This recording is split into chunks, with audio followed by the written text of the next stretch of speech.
Check me out now. Return of the smooth operator. Shotty on repeat. I say sleep later. This another favor. Consider me your neighbor. Lost a lot of fam in pursuit of the paper. She gon' catch the vapors when we slide by. The way I speak my mind, it's like I peak my prime, but I ain't close. I cruise through the night air. Fantasy a dream. Real world is a nightmare. Like Claire battling the brainless. Learn to live shameless. Talk about me alive, but claim that I'm nameless. You aimless. So I'ma style on them. They washed up. It's a rap. Throw the towel on them. Gaining miles on them. Otakus for the win. Tacos, it depend on the mood that I'm in. Like Finn when it's time for adventure. This some new blue. Get ready to enter my mind for a few. Come and take a ride with the crew. I'ma show you how to recoup days lost when you vibe with the blue. Come vibe with the blue. Yeah. About time to regroup. Fly, got my eyes on the view. Never hear lies, only truth. Realize why they vibe with the blue. Vibe with the blue. Vibe with the blue. Vibe with the blue. Vibe with the blue. Vibe with the blue. Vibe with the blue. Vibe with the blue. Vibe with the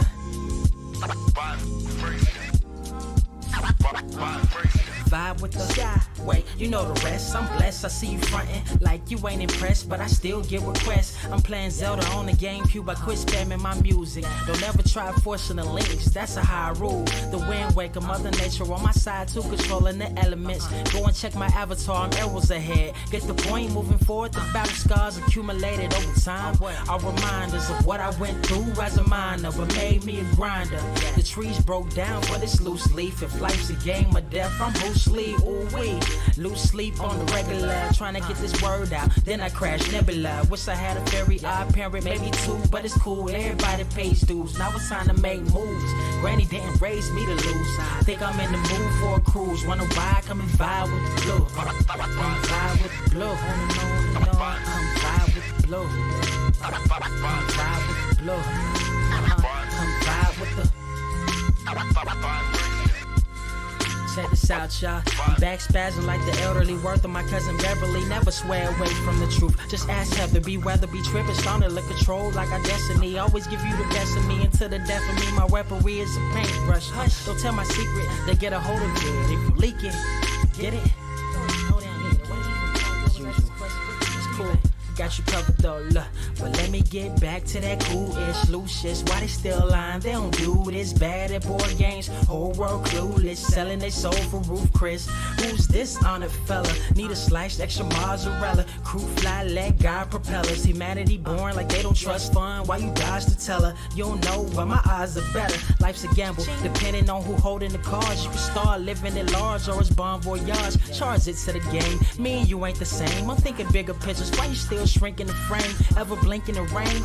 It helps when your eyes dry. Mob with the bright minds. Think you funny, wise guy?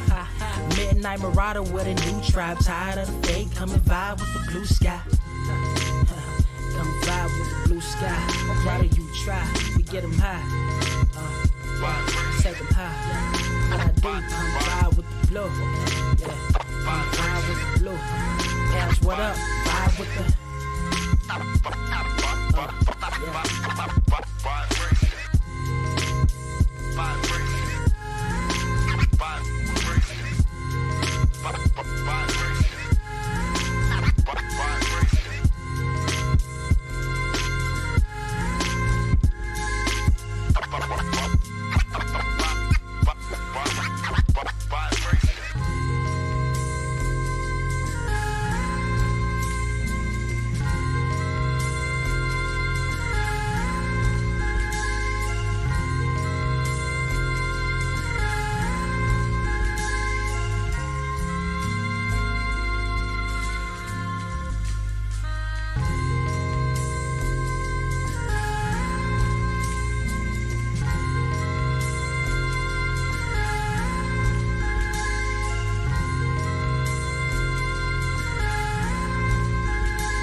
Wise grass only greener when it's fertilized.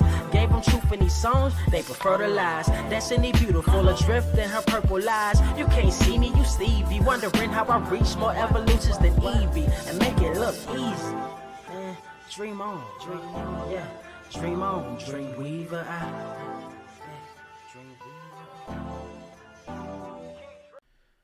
What is up, Earth's mightiest subscribers? It's your boy Ernie, Blerd Without Fear. Welcome to the Blerd Cave, number 188, the number one comic book news stream on this or any other Earth in the multiverse.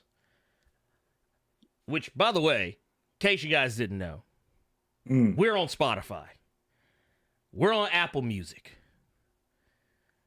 We're on Google, iHeartRadio, Amazon, everywhere good podcasts can be found. And if you do listen to us on any of those platforms, we humbly ask that you give us a rating. That helps us expand Earth's mightiest listeners beyond plus ultra. Also, I'm your host, the Blerd Without Fear, Ernie. Also got the homie Carter Presents hosting alongside me. What is going on, my peoples? What is going on? My name is Carter, and I had laser treatment this morning for my hand, and my hand is currently on fire.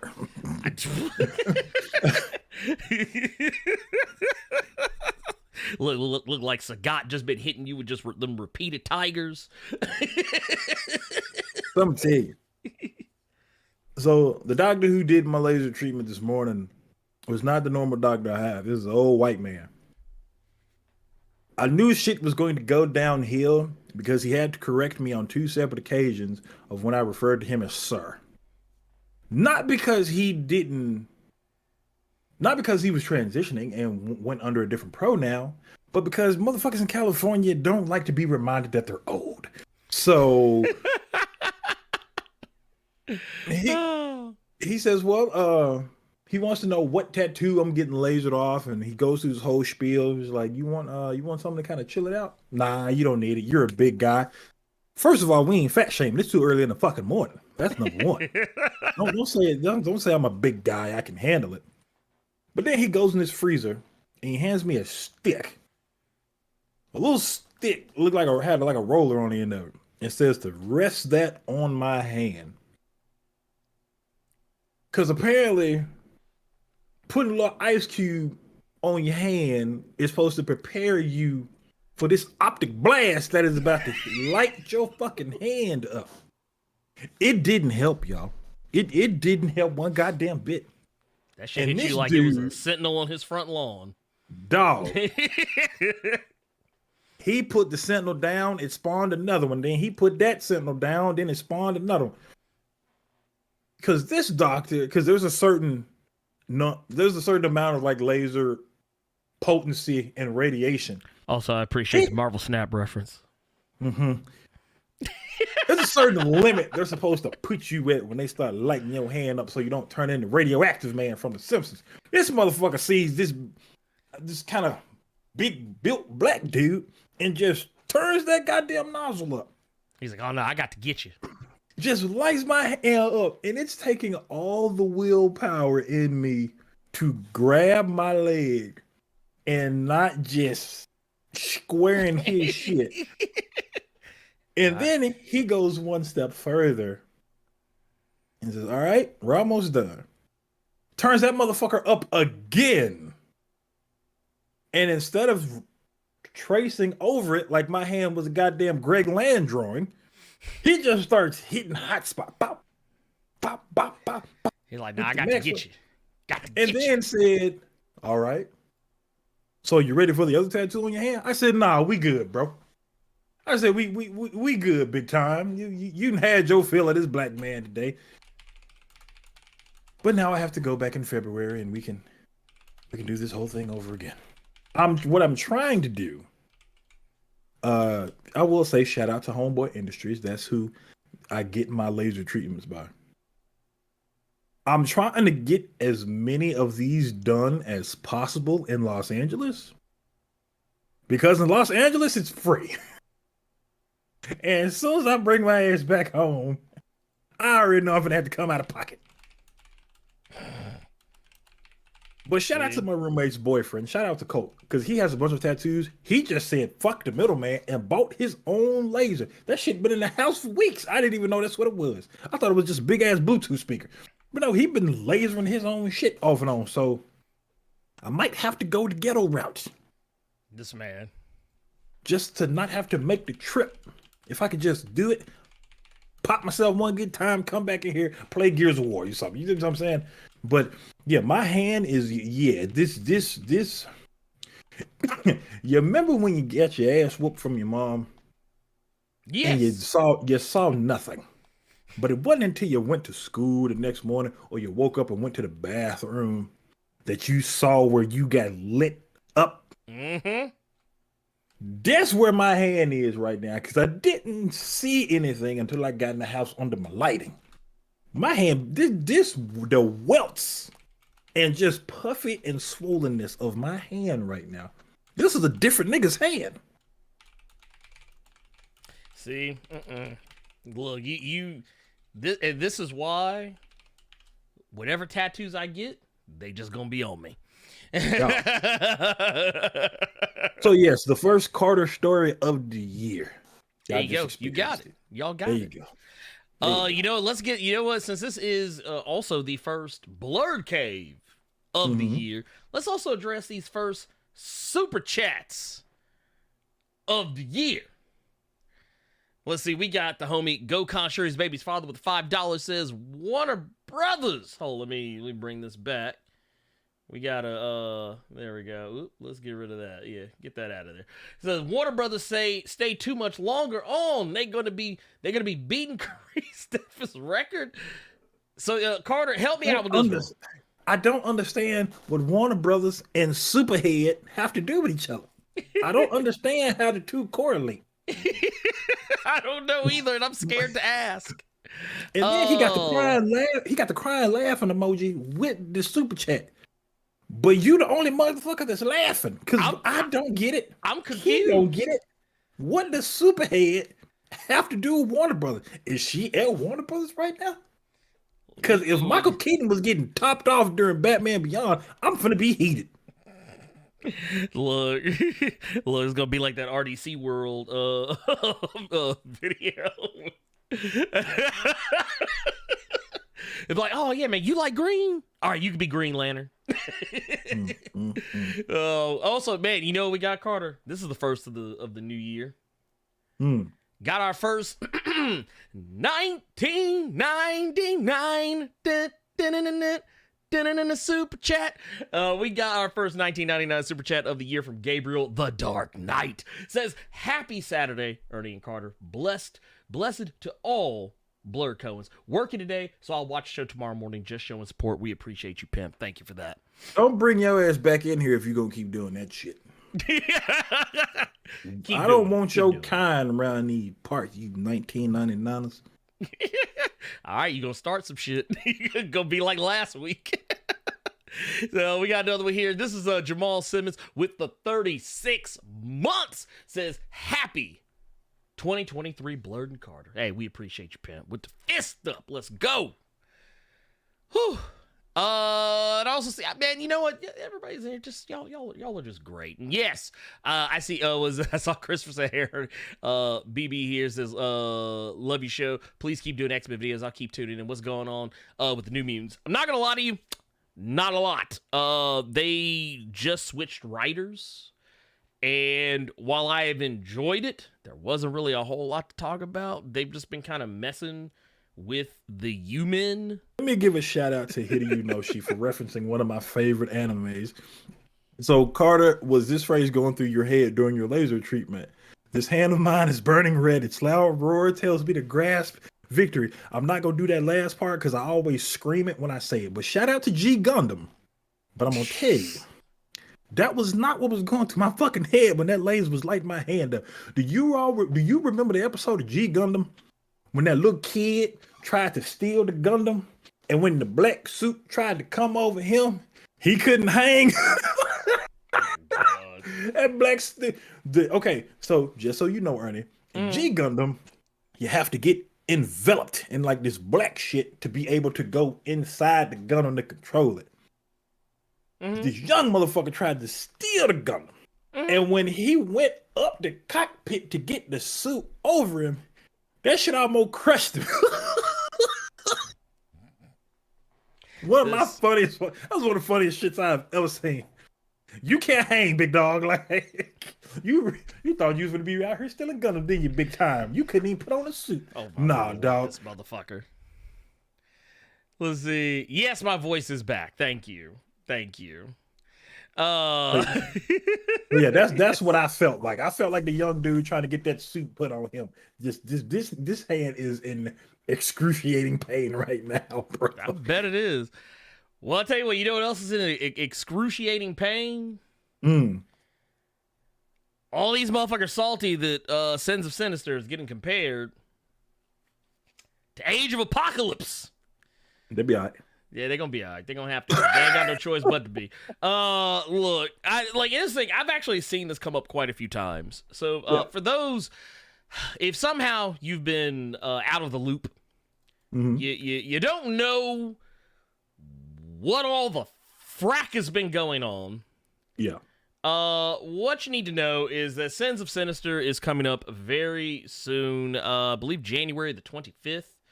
I believe it January the 25th is when this event is going to be kicking off. This is the next big crossover event from Marvel and the X-Men's corner of the Marvel Comics universe. It is an event, as the name would imply, very focused on Mr. Sinister, as you would imagine. And one of the things that was said very early on when this event was announced, when it was officially and fully announced, was what they were planning to do was to have a spiritual successor to the Age of Apocalypse, which for those of you who may or may not remember the Age of Apocalypse, that was a story arc. God damn, that came out so long ago. That right there is why I have not read it. Well, 1995 was the year, and it was a big story arc. This was, for those who don't remember it, there was a huge lead-in, I believe, with Legion Quest. It was a whole deal where Legion was trying to, I think he was initially trying to take out Magneto and then accidentally shot Charles and killed him, and it created this alternate timeline where Charles Xavier wasn't around to lead on the X-Men. Magneto was the leader of what was, at least as far as publication wise, was referred to as the Astonishing X-Men. I like how his team got that name. That was pretty fire.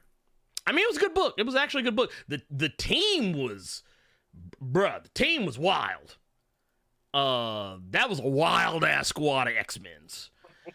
Hold on, okay, because maybe you can help me out here. You can tell me when this happened, because I was the Batman kid, right? Okay, fair. Or if it was X-Men, it was the cartoon. My most earliest memory when it pertains to X-Men comics was when Magneto snatched the adamantium out of Logan. That was Fatal Attractions. Because I remember my uncles going fucking insane over it. That was that.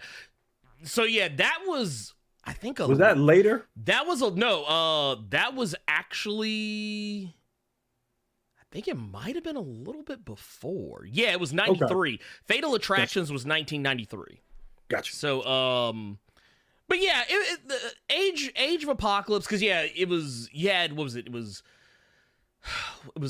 you had the Fall of the Mutants, then you had Inferno. The next big one was like Days of Future Present. You had Extinction Agenda. There was the Muir Island Saga. Then there was Executioner Song. Then you had Fatal Attractions.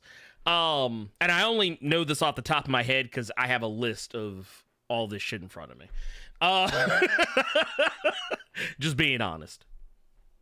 But But yeah, for those who don't remember it though, I mean, it was a great story arc. It was all over the place. You had a world where Sabretooth wasn't even a bad guy anymore. He was on the X-Men team, and he was a good guy.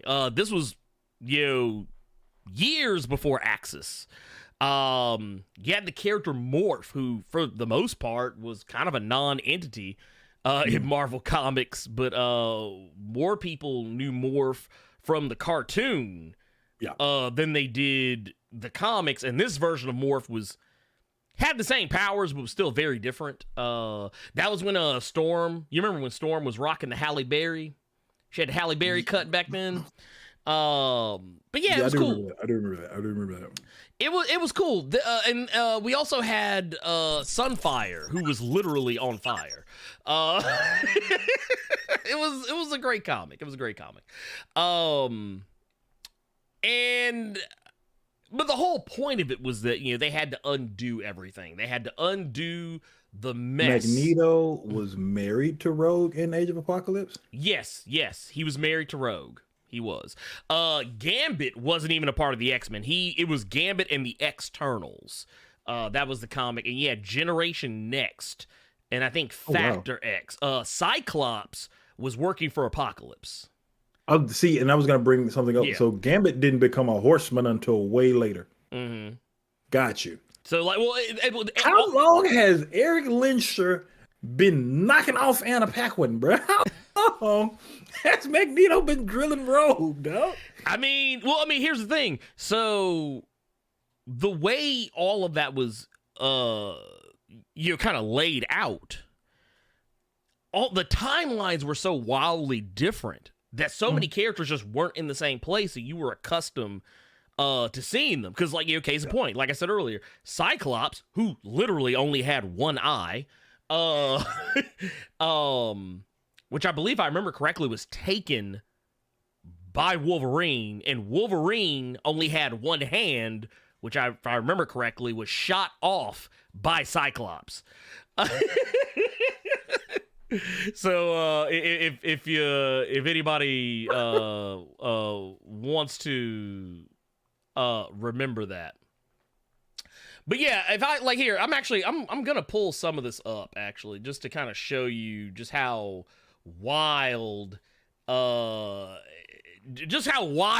nasty some of this stuff kind of got at various points. Oh, but Dark Beast. That's also where we got Dark Beast. That was Age of Apocalypse. That beast carried over from the main timeline. But yeah, here I'm gonna pull this up just so you can kind of get an idea. But yeah, this is actually the cover of X-Men Alpha. I remember that. I do remember that. But yeah, you can see here, Bishop ain't got the S curl. He ain't got the Jerry curl no more. Wolverine and Jean Grey were an item, more or less. Okay, I'm gonna let you finish. No, go ahead. Well, no, I just remembered. I remembered the story they did years later from that universe. Yeah, they did a follow-up in 2013. Because Logan had become the new Apocalypse. Yeah. And one thing I've always wanted to ask you, where did the little Sabretooth minion come from? That's Wild Child. Where the fuck did that character come from? Okay, I never read it. Oh, okay, there you go. Okay, so Wild Child, so you know how you had Wolverine and you got Sabretooth? Mm-hmm. Wild Child was his Jubilee? Was that? His Jubilee? Well, no, not necessarily. Wild Child actually used to have good sense. And then he got wild over time. But the whole him being on the chain and acting like how he because the way he's acting now in Hellions is closer to what he was in Age of Apocalypse. Yeah. But Sabretooth was the only one who could keep that motherfucker in line. Okay. But you see, but you mentioned Jubilee. Jubilee is right behind Sabretooth. With the daggers. But yeah, you see a Colossus out here wearing a mask because of reasons. Got the bandana on like he trying to rep the Bloods. But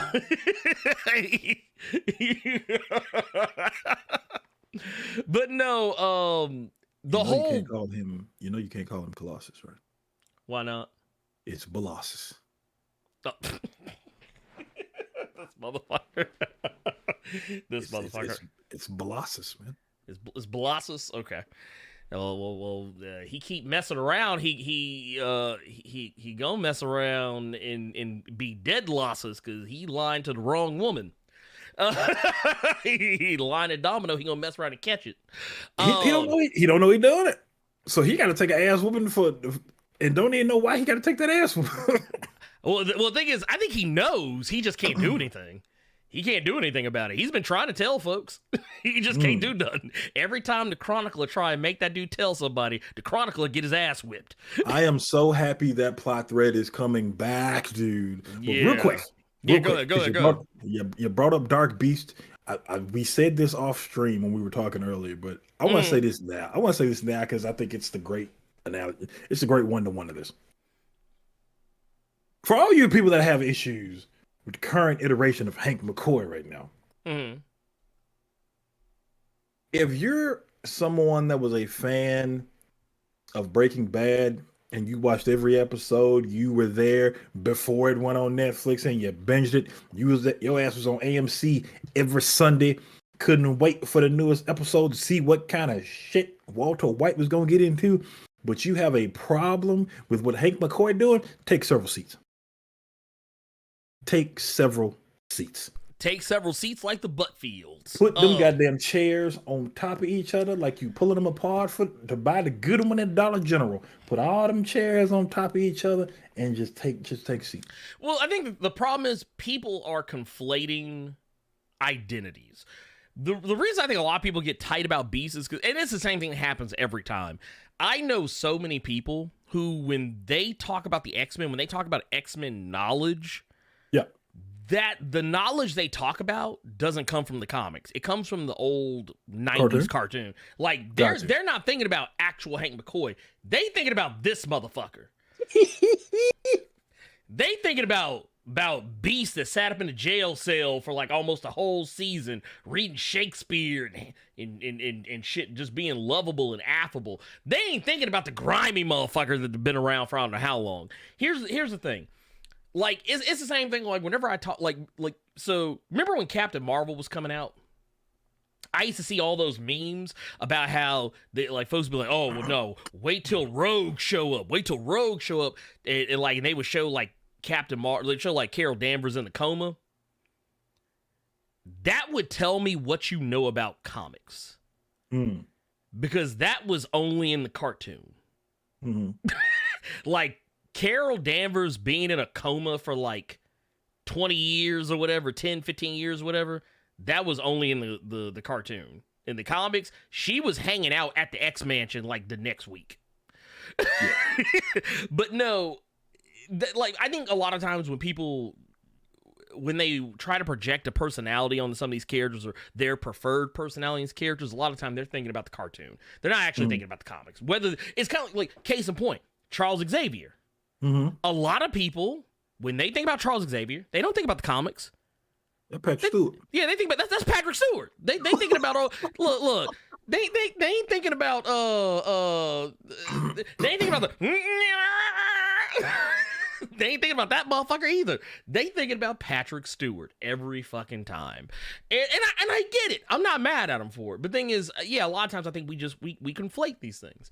But no, the reason why I'm bringing up all of this, and kind of refreshing everyone's mind on Age of Apocalypse is because recently Kieran Gillen did an interview with SFX magazine. And kind of explained why Sins of Sinister is going to be a bigger event than Age of Apocalypse. I mean, of course, with the benefit of hindsight, it's very easy to go back and be like, okay, well, they did this, so we're just going to do it one up. Now, the reason why Kieran Gillen says this is going to be bigger is because it's not just a timeline that Sinister is affecting. It's not just like, the Earth. Like, the events of Age of Apocalypse didn't really affect anything beyond Earth. Mm-hmm. So, in this event, they're doing a deal where everything gets affected. It's not gonna be just Earth that gets affected by the sins of Sinister. And as you can kind of see, like I said, I'm gonna pull this image back up, but you can kind of see here, you see Odin right here, here on the right. You see all kind of spacefaring shenanigans. You see a sinister version of Captain America. This is gonna be a long ass nose Captain America got. Look at that. Oh yeah. Boy, that's a schnoz. That's a Triple H nose. That. Oh my goodness. Look, let me tell you something. When I saw that nose, first I thought of was, it's time to play the game. Bruh. It's time to play the game! Bruh, y'all can't give President Superman a good line, and y'all giving Captain America this long ass Dick Clark nose. What is happening to these comic artists nowadays? Dude, I don't know, man. You know what it is? You ever see that movie Nothing But Trouble? Yes. He looked like the dude Dan Aykroyd played the judge. That's what the nose looked like. But no, I don't know. But the thing is, this is going to be a much bigger event. Kieran Gillen goes on to say that, rather than a planet, it takes place across the whole galaxy by the 1000th year as its awfulness reaches levels of grim, dark impossibility. So basically what they're saying is that this is going to be the X-Men's version of Warhammer 40K, is what they're saying. But in this, for those that do not know, Sinister, Mr. Sinister himself is going to be the central figure, as you would probably imagine, with the event being named after him. But he is, for all intents and purposes, permeated himself across everything. There are multiple versions of him across everything. He is literally made more, like, as you would imagine, Mr. Sinister has tons of different versions of himself.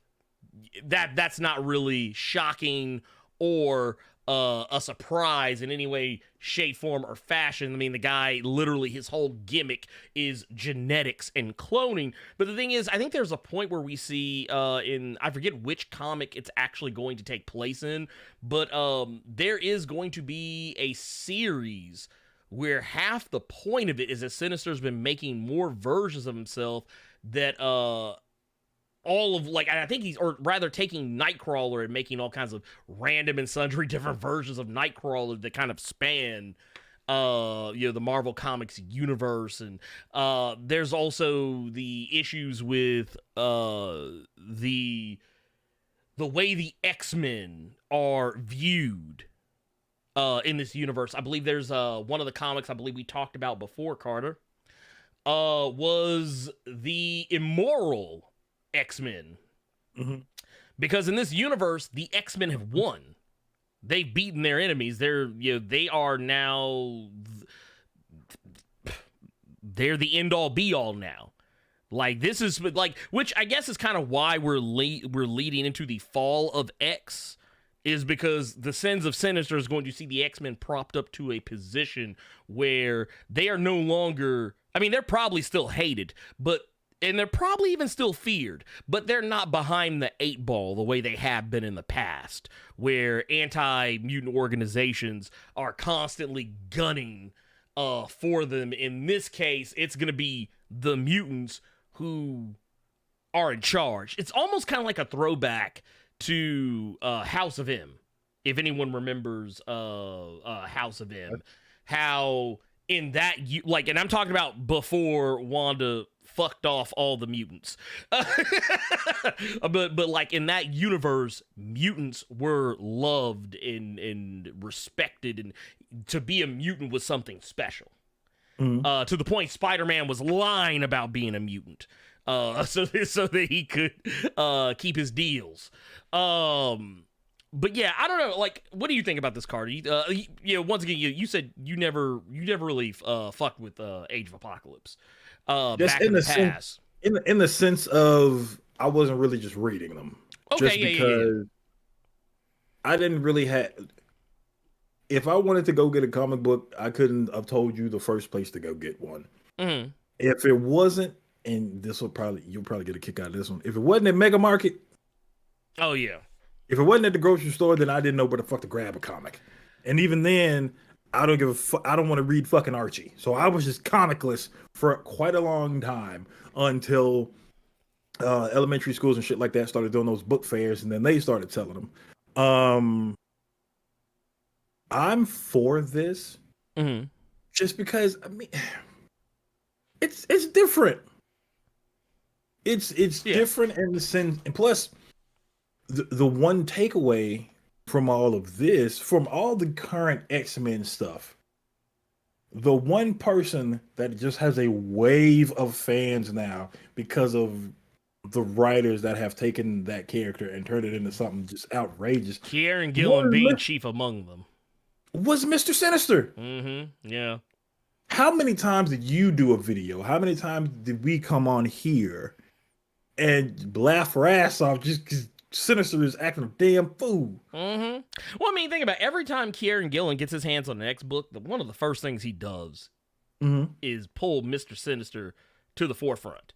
And the second he started writing Immortal X-Men, that was what he did. He had Mr. Sinister at the center of Judgment Day as well. He had him at the center of his old, I think that was Regenesis. I'm talking, but I was talking about before that. I think that was, I think that might have been Fraction. My point is, talking about who was messing with the Celestial Tech? No. I was thinking of something else before Regenesis. But that character has been a constant fan favorite. Let him have an event. Yeah. And I think this is, of course they're going to say it's bigger than Age of Apocalypse. They have to say these things to get you to go buy it. Yes. If they just said, Sins of Sinister, I mean, yeah, we're writing it. We got this guy to write it. This guy to write it. We got this artist. It's gonna be all right. It's really gonna be all right. It's gonna be on Marvel Unlimited in a couple of months. It's if they just it's gonna be straight. We got a lot of people behind it. It's gonna be straight. You'll be looking at them like they was some plum fools. Well, it's gonna be all right. It's straight. I don't want to read this. You gotta hype it up. You have to hype it up. Like if you didn't, you wouldn't be doing your job. Exactly. Like, would you let me? And I would say this to people: would you go see a movie if the lead actor in the movie looked incredibly disinterested in being in the movie? Yeah. Like me personally, I wouldn't. I'd just be like, oh, they don't give a fuck about it. Then clearly. I'll tell you. Go ahead. No, where I was gonna go with that, I was gonna go somewhere else with that, and then bring up Dwayne Johnson and Black Adam, but I'm not gonna do it. I figured as much. I figured as much. I figured that's where you were going with it. But dude, like you have to do that, man. Yes. And there are going to be people that look at that and are going to be like, "Oh, I didn't read Age of Apocalypse, but I like what they're doing with Sinister. I was going to read like, come on, bro." It might make folks who never read Age of Apocalypse go back and read Age of Apocalypse. Shit, you never know. Yeah, and plus, like, dude, the one thing I've always seen, and I'm going to use a DC phrase, but I'm going to bring it over to Marvel. I'm going to drag it over here. The one thing that people like to clamor for is a lot of Elseworld stories. Mm-hmm. This is an Elseworld story. 100%. You know what I mean? So, like, nothing in this is just going to we don't know. We don't know for sure, but it's not like this shit is just going to just revolutionize and just redo everything that's been set up in this Krakoan era to now. Stop it. People. Come on now. Well, I mean, I'm interested in this. Just because it is Sinister, I've been a fan of Sinister. Every book that he has been in has been a good thing. And which Doctor Strong just hit the nail on the head. Just let him cook. Exactly. Let the book drop, and then you could say something. Well, and here's the thing too. Who else's year would it have been if not Mr. Sinister? Mm-hmm. I mean, let's go down the list, Carter. People like Moira. Dr. Stasis. Yeah. We just had Dr. Stasis. Mm-hmm. It was revealed we got a whole Sinister clone out here with a club on his forehead working for Orcus. We also just recently discovered this motherfucker hiding in the gold golf ball. Yeah. Got a whole spade on his forehead and is also a Nathaniel Essex clone, which means there's still a fourth one. Because obviously, if it weren't painfully obvious, we always have Diamond Sinister. So there's a heart out there somewhere, and I'm convinced it's the Mr. Peacock motherfucker. Real quick. It's 240 people in here, and we only got 90 likes. Y'all bullshitting right now. Oh, do I need to bust the music out? Oh God, he actually is gonna do it.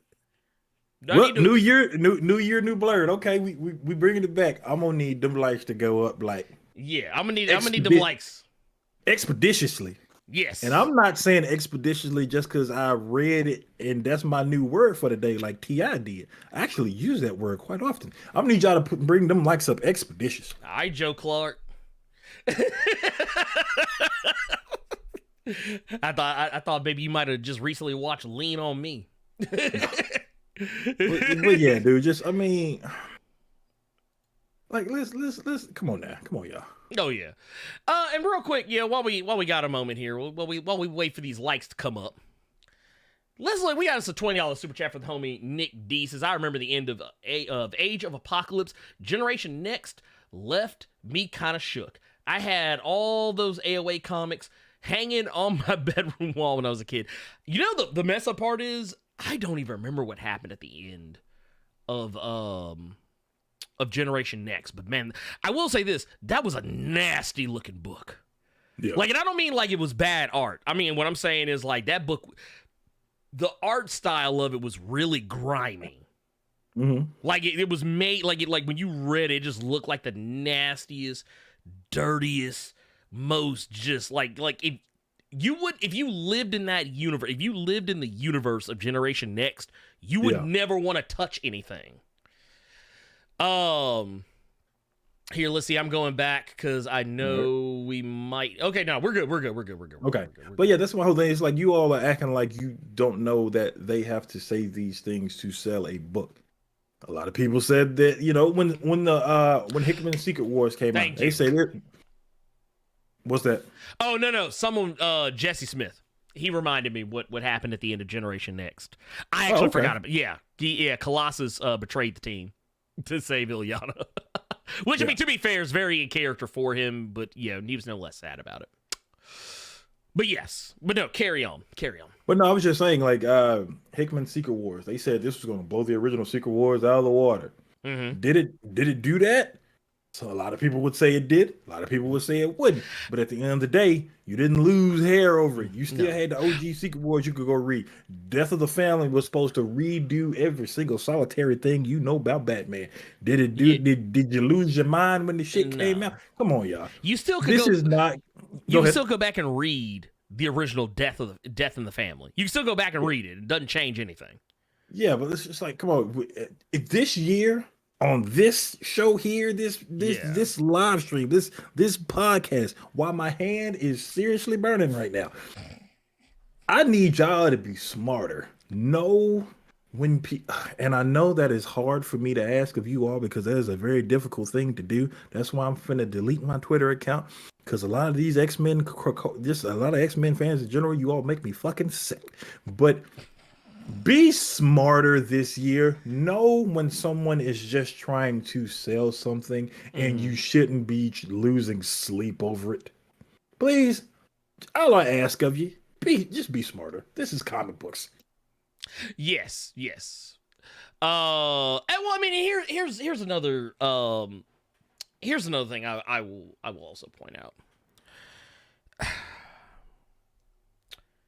First off, to go back to the Secret Wars thing, Jonathan Hickman didn't even have to try that hard to be better than the original 1984 Secret Wars, because that comic was literally just to sell some toys.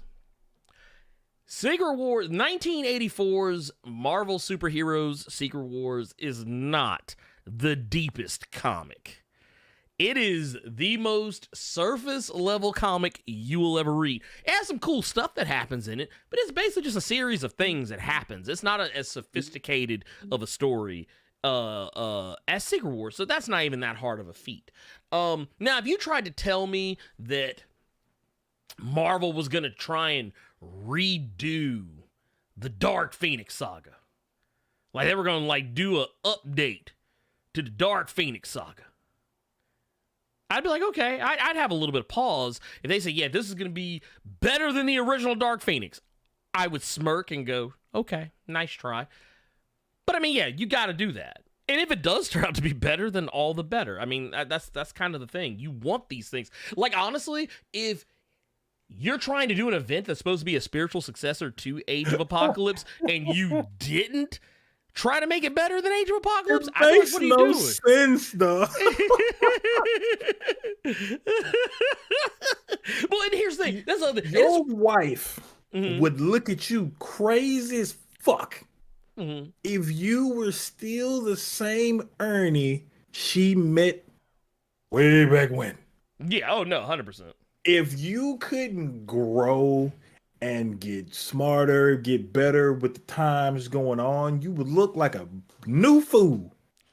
So why would you not try to be bigger and better than something that came before? Hey, you gotta one up. Oh, that hurt. That hurt. Don't do it again, man. Don't do it again. I didn't think about it, and then this hand. This man trying to kill himself, y'all.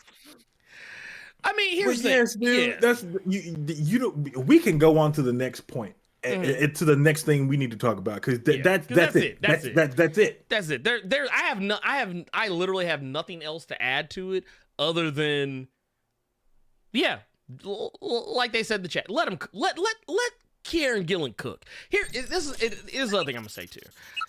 We know who these writers are. I think we have been around long enough to have experienced the writings of Kieran Gillen in the past. He is currently writing one of the best X-Men comics out right now in Immortal X-Men. He has also just recently got done writing probably one of the better crossover events that Marvel has done in quite some time, in Judgment Day. Not only that, this guy has written tons of amazing comics. He's written some of my favorite comics in the last decade. He has written Die. And that's over at Image Comics. He has written Once and Future over at Boom Studios. He's written great X-Men comics before. Real quick. Yeah, go ahead. I want to read this $5 super chat because I want your opinion on it. All right. We ahead, got a Little Caesars Hot and Ready from Eric Morgan with 5. They're hyping the hell out of this Sinister thing, and we're going to mess around and get another X of Swords. Don't fall for the banana in the tailpipe.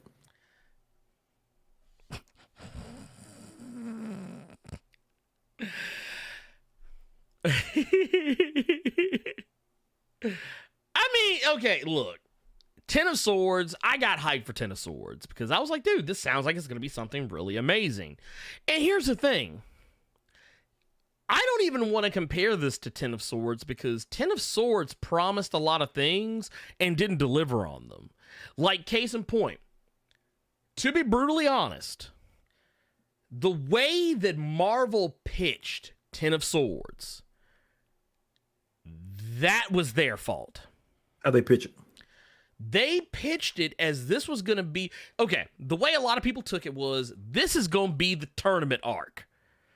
Like, the way that they kind of sold it. Because, like, oh, we got to get the swords, and we got to battle for the fate of, Krakoa and Otherworld. And to a lot of people, myself included, I thought this was going to be like a Death Games kind of deal where, and that's kind of how they build it and kind of how it went some of the time. But then what happened was they kind of did this thing where a lot of the games didn't even really seem to matter. Like a lot of the confrontations and conflicts, they weren't even sword fights. It was like, okay, so why'd they have to get all these swords? This seems kind of dumb.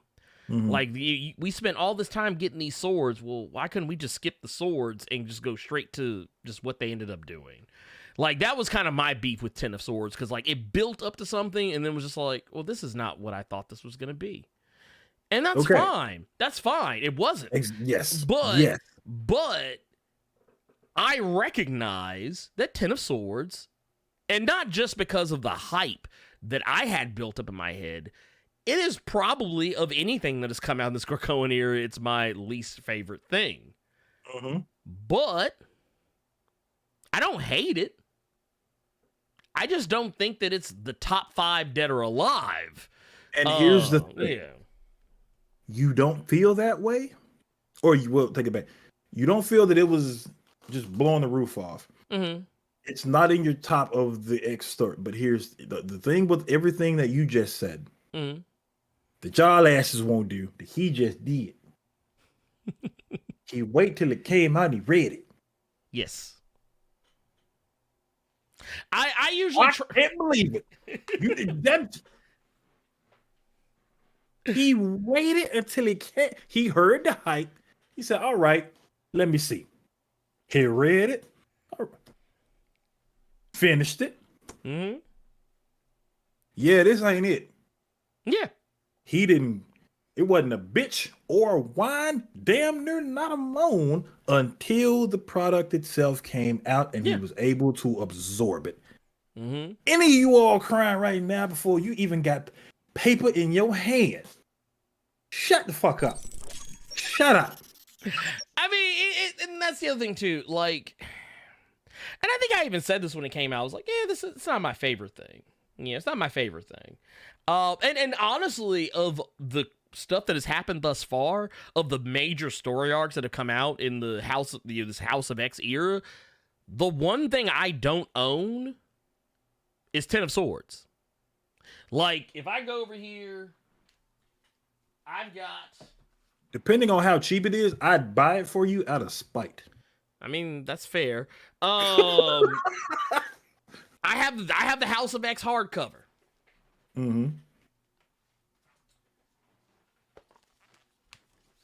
I've got the Hellfire Gala hardcover. Fun fact, I always thought that Hellfire Gala shit was going to fall flat on its face. I thought it might have, but yeah, I got it. It was good. And I got this. I got Inferno. I do not own. I do not own Ten of Swords. Not in a hardcover. Are you gonna buy King in Black? Look, book so goddamn big. Look how long it's taking him to put it back on shelf. I bet he won't do it again. I will not. No, I will get King in Black. I will get King in Black. That's a definite. I will get the King in Black. Even with it being in there. Yes. Wow. Which, by the way, what Carter's talking about. I did not think you'd want it anymore because you and I both talked about them goddamn tie-ins. You know, truth be told, I'm only really going to do it just to support Donnie and Ryan. That's really what I'm doing. Yeah. Gotcha. This was Carter's birthday and Christmas gift to your boy. This is the entire Venom run from Donnie Cates, Ryan Stegman. This has Venom number 1 through 35. Dude, holding it that close to the camera like that book looks big. Oh yeah, look at this motherfucker. Bruh, this book is heavy. Okay, the book is heavy. Hell. Oh my goodness. Yeah, this is Venom number 1 through 35. Web of Venom. Venom. Web of Venom Carnage Born. Web of Venom Wraith. Absolute Carnage 1 through 5. King in Black 1 through 5. Free Comic Book Day 2019 Spider-Man Venom. Free Comic Book Day 2020 Spider-Man Venom. Incoming number 1. Wow, they put incoming in here? Lord. Carnage, Black, White, and Blood #2. Ooh. And Venom Annual #1. Honestly, now I'm thinking about it. Shit, I don't need King in Black. Or Absolute Carnage, if I'm being brutally honest. But yeah, I would get them just to have them. Also, I want to show y'all something, because I was talking to Carter about this. I'm taking the slip cover off. You're gonna throw that over there.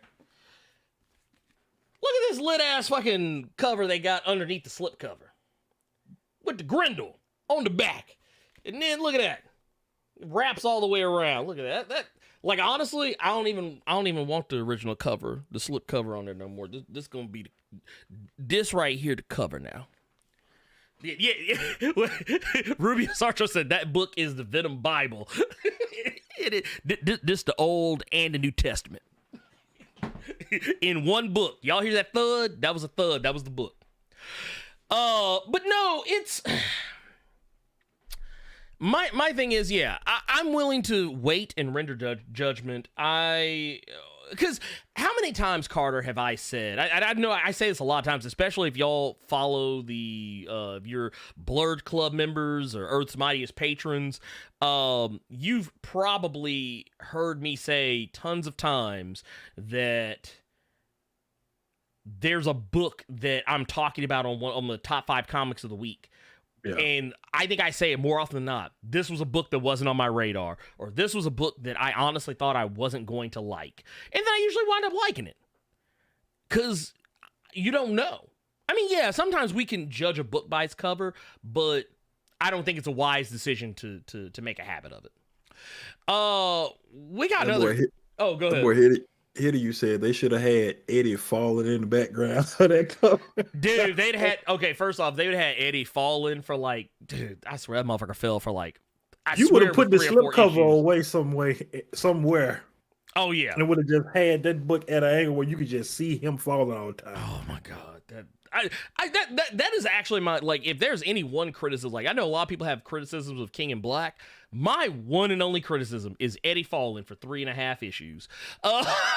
That's my one criticism.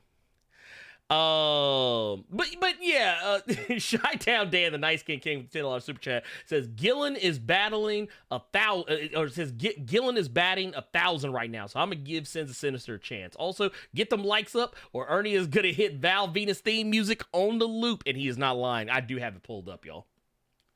I do have it pulled up. Don't play. I got some smooth jazz ready. We got 259 people in here. I see 170 likes.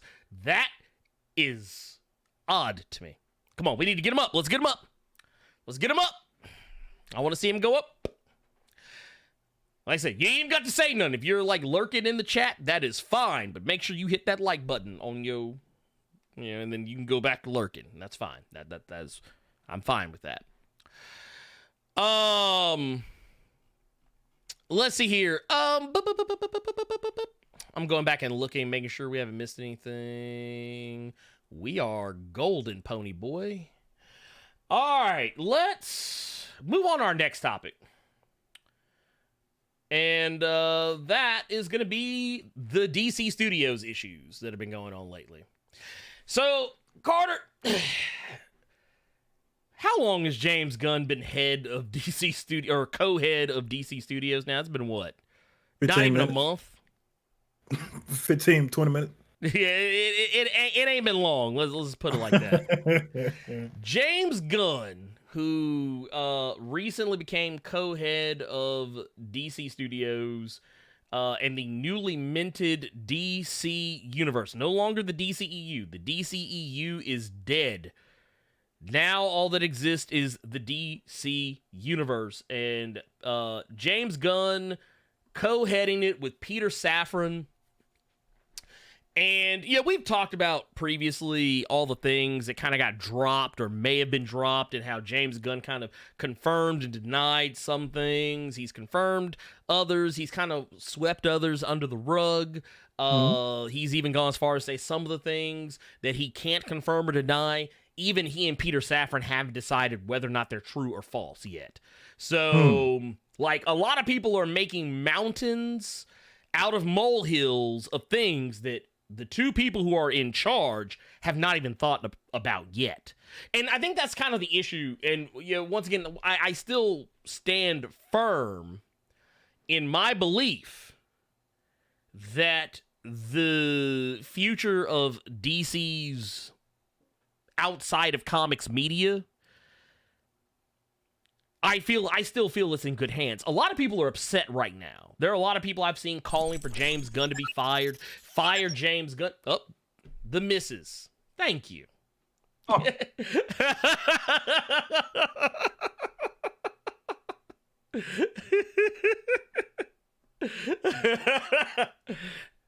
Thank you, my love. With the $2 super chat, I appreciate you. Thank you for that. I will see you later this evening. Yeah, I know what that means. Man, shut up. But no, here's the thing. Yeah. And by the way, also before we move on, have a lovely day at work, or lovely rest of the day. Wife's at work right now. But yeah, the thing I think people need to calm down. That was the biggest. She will beat my ass if I don't say this. No, she wouldn't do that. She wouldn't do that. She would never do that. My wife is a lovely woman. Leave her alone. I've been to your house, nigga. I saw the bruises.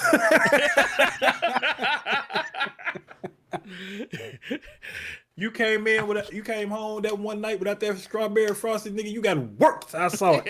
I saw it. I fell down the stairs. I fell down the stairs. Leave me alone. I walked into the door. But no, seriously. I have seen Fire James Gunn trending on Twitter, left and right. Yeah.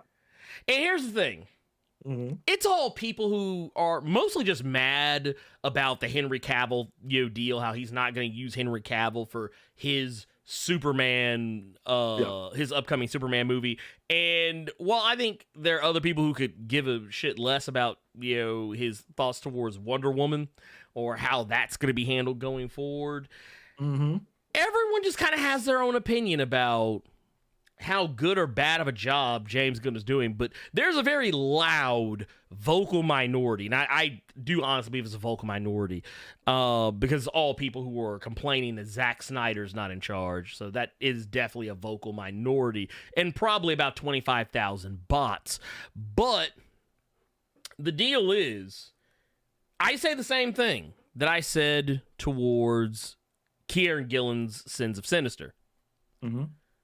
Let the man cook. Let James Gunn cook. It's not like yet, though. Yeah. That's the issue. That man's still trying to get ingredients together. Y'all won't even let him do that. Like I did. Look, he hadn't. Look, here's the thing. James Gunn, he's just making a grocery list.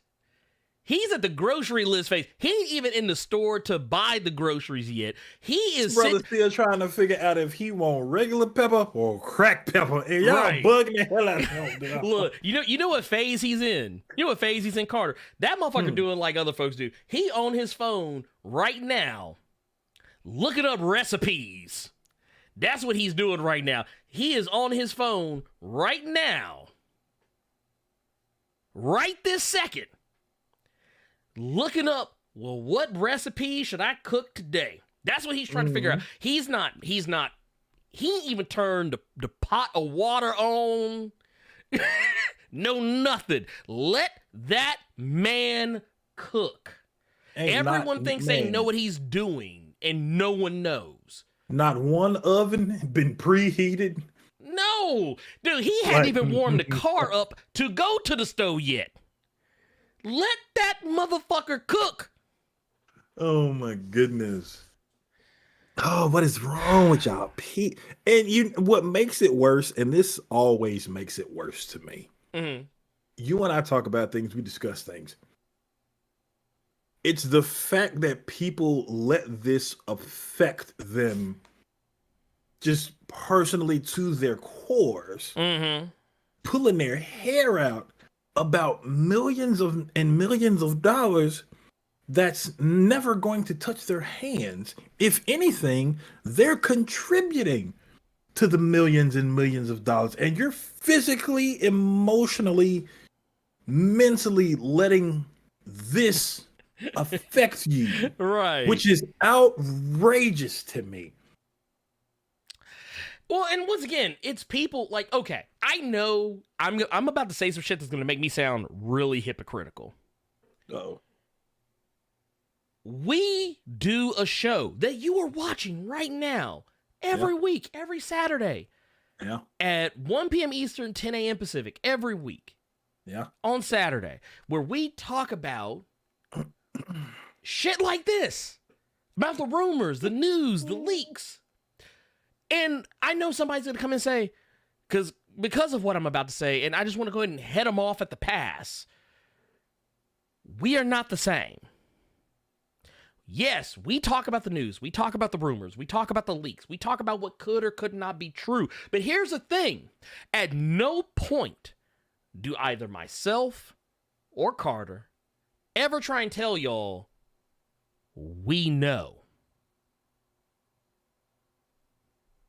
Nobody knows what James Gunn is doing. All these people who are coming here to claim to be industry insiders and like, oh, yeah, no, I got people close to the situation. Here's the thing. I have seen James Gunn shut down people who say they got sources close to the situation. I think, what was it? I don't have the tweet in front of me, Carter, but I distinctly remember there was a tweet that I think both you and I saw. Mm-hmm. Where someone had put something out there claiming that it was the genuine article. Yeah. And he was like, I like that dude too, but he don't know what the fuck he talking about. Yeah, he's like, hey, because I forget, I don't even remember what news. I think it was like the New York Post or Variety or Deadline or something like that. It was somebody who's prominent in the scoop territory, like someone who's not just a YouTuber or some Twitter personality, but like a person who actually is a legit professional journalist for a living at a major publication. And James Gunn was like, yeah, I really like that dude, but his ass is wrong. And his sources have lied to him. So that's why I like that one dude that also got clowned by James Gunn and then got blocked because he was saying that James Gunn doesn't like Henry Cavill. And then they had a back and forth on Twitter about it, which is fucking weird. It was one of these comic YouTube pages. But anyway. Yeah, I know what you're talking about. The thing, you cannot want somebody to work on a thing. That don't mean thank you, Red. Okay, the pink caught me off guard on my screen. Thank you, Red Rory, for the 50. It caught my peripherals. I like, what the fuck? But just because he doesn't want him in a film does not mean he does not like this person. Just where I'm going right now, you don't fit. We can figure something out later on. That doesn't mean fuck you. Right. People are so fucking... I don't want to use that word because I know you can't use that word because special needs people on it. But people are so fucking stupid. Oh, yeah. No, people are so stupid. Be smarter this year. I clapped and it hurt. Oh, well, it's just... Here's the thing. You know the quickest way to not get what you want is to belittle and complain about the person who could give it to you. Like, being angry at James Gunn that you're not getting Henry Cavill is not the way to get Henry Cavill back. And to try and clown him and call him an idiot and talk shit about him on Twitter is not going to get you any closer to the thing that you weren't already getting in the first place. Now, once again, and I want to use this moment because this is what maturity looks like in the form of a $50 super chat from the Red Rory saying, good afternoon, Ernie and Carter. I got to say, I agree. We got to give it time. Did I want Henry as Superman? Yes, but the time passed and gotta move on. The only thing I hope is Mr. Miller is not going to be Flash because, boy, he's still cray-cray. Just say, here's the thing. And that's my problem. So as far as the whole James Gunn situation is concerned, there is only one criticism so far that I have against James Gunn in regards to DC Studios the DC universe, whatever they're going to call it this week, which I'm assuming the DC universe is going to stick. I have one criticism, and one criticism only. You know what that criticism is, Carter? What is that? This motherfucker still got a job. Yup. And see, here's the thing. You know the difference between this criticism of James Gunn as co-head of DC Studios is versus a lot of the other people on Facebook, Twitter, Reddit, TikTok, whatever, complaining, bitching, moaning about things that haven't even been decided on yet. The biggest difference is this is actually something that doesn't have anything to do with where James Gunn is in his process of determining the future of the DC universe. Ezra Miller has been acting a whole entire fool. They have been completely out of pocket. With legal troubles, throwing chairs and splitting some poor woman's lip, breaking into people's homes and raiding their liquor cabinets. And that's before we even get to the fact that they allegedly groomed at the time, 12-year-old girl, and has now, for all intents and purposes, allegedly kidnapped the poor heifer and got her convinced that she is not allegedly been groomed or allegedly Too many allegedlys in this kidnapped. Now I gotta say it because legalities. But this is the thing. I know some people are crying and singing the blues because he didn't save the Batgirl movie. Here's the thing. I don't think James Gunn could have saved it if he wanted to, because honestly, that movie was deleted before he was promoted to the head or co-head of DC Studios. There ain't nothing he can do about that. He can't. How you pull some shit that was put in the PC recycle bin and then emptied? You can do it, but you'll have to put a tech specialist. You'd have to put a tech specialist on it. It can be done. It can be done, but it's a lot of trouble. I'm trying not to say anything about Ezra Miller just because I know you got to experience what I experienced when people are mad at you about something and they come to me. They were mad at me, but they came to you in fucking Twitter DMs about Ezra Miller. Yeah. So I'm gonna be quiet. I mean, I'm gonna let you cook. I'm not gonna say it once. All I want to say is that can we please just cancel the movie? Because here's the thing. I know here's the reason why I know they're not going to do it, because and I think this is largely Warner Brothers' fault, because we got people out here claiming that this movie is the Flash film that's supposed to come out. It's supposed to be the best thing since The Dark Knight. And so if you see the thumbnail, you're wondering, why is it called why does he have the Flashpoint Knight on the thumbnail? That's why, because that's what they keep trying to call it, Flashpoint Knight. There's a new book coming out. No, here's the thing. They want you, and Warner Brothers is wanting people to hear and see this craziness, this foolishness, these foolish takes. Because I'm gonna be honest with you, the only reason people are probably saying that it's the best DC movie since The Dark Knight is probably a bunch of motherfuckers with a lot of nostalgia because Michael Keaton is in it. I mean, now once again, I haven't seen the movie, so I'm gonna reserve my judgment. But I'm just gonna go and tell you right now, this is the type of hype that can fuck a movie over. So, like, we were saying earlier about how, you gotta hype it, otherwise, people aren't gonna be interested. But here's the thing. There's hype, and then there's the type of hype that Rock did for Black Adam, where he was basically just spoiling whole stingers for the movie and made the movie sound like it was a million times better than what it was going to be, which, to be fair, is a part of his job. Especially since he's got skin in the game, because he is a producer on the film.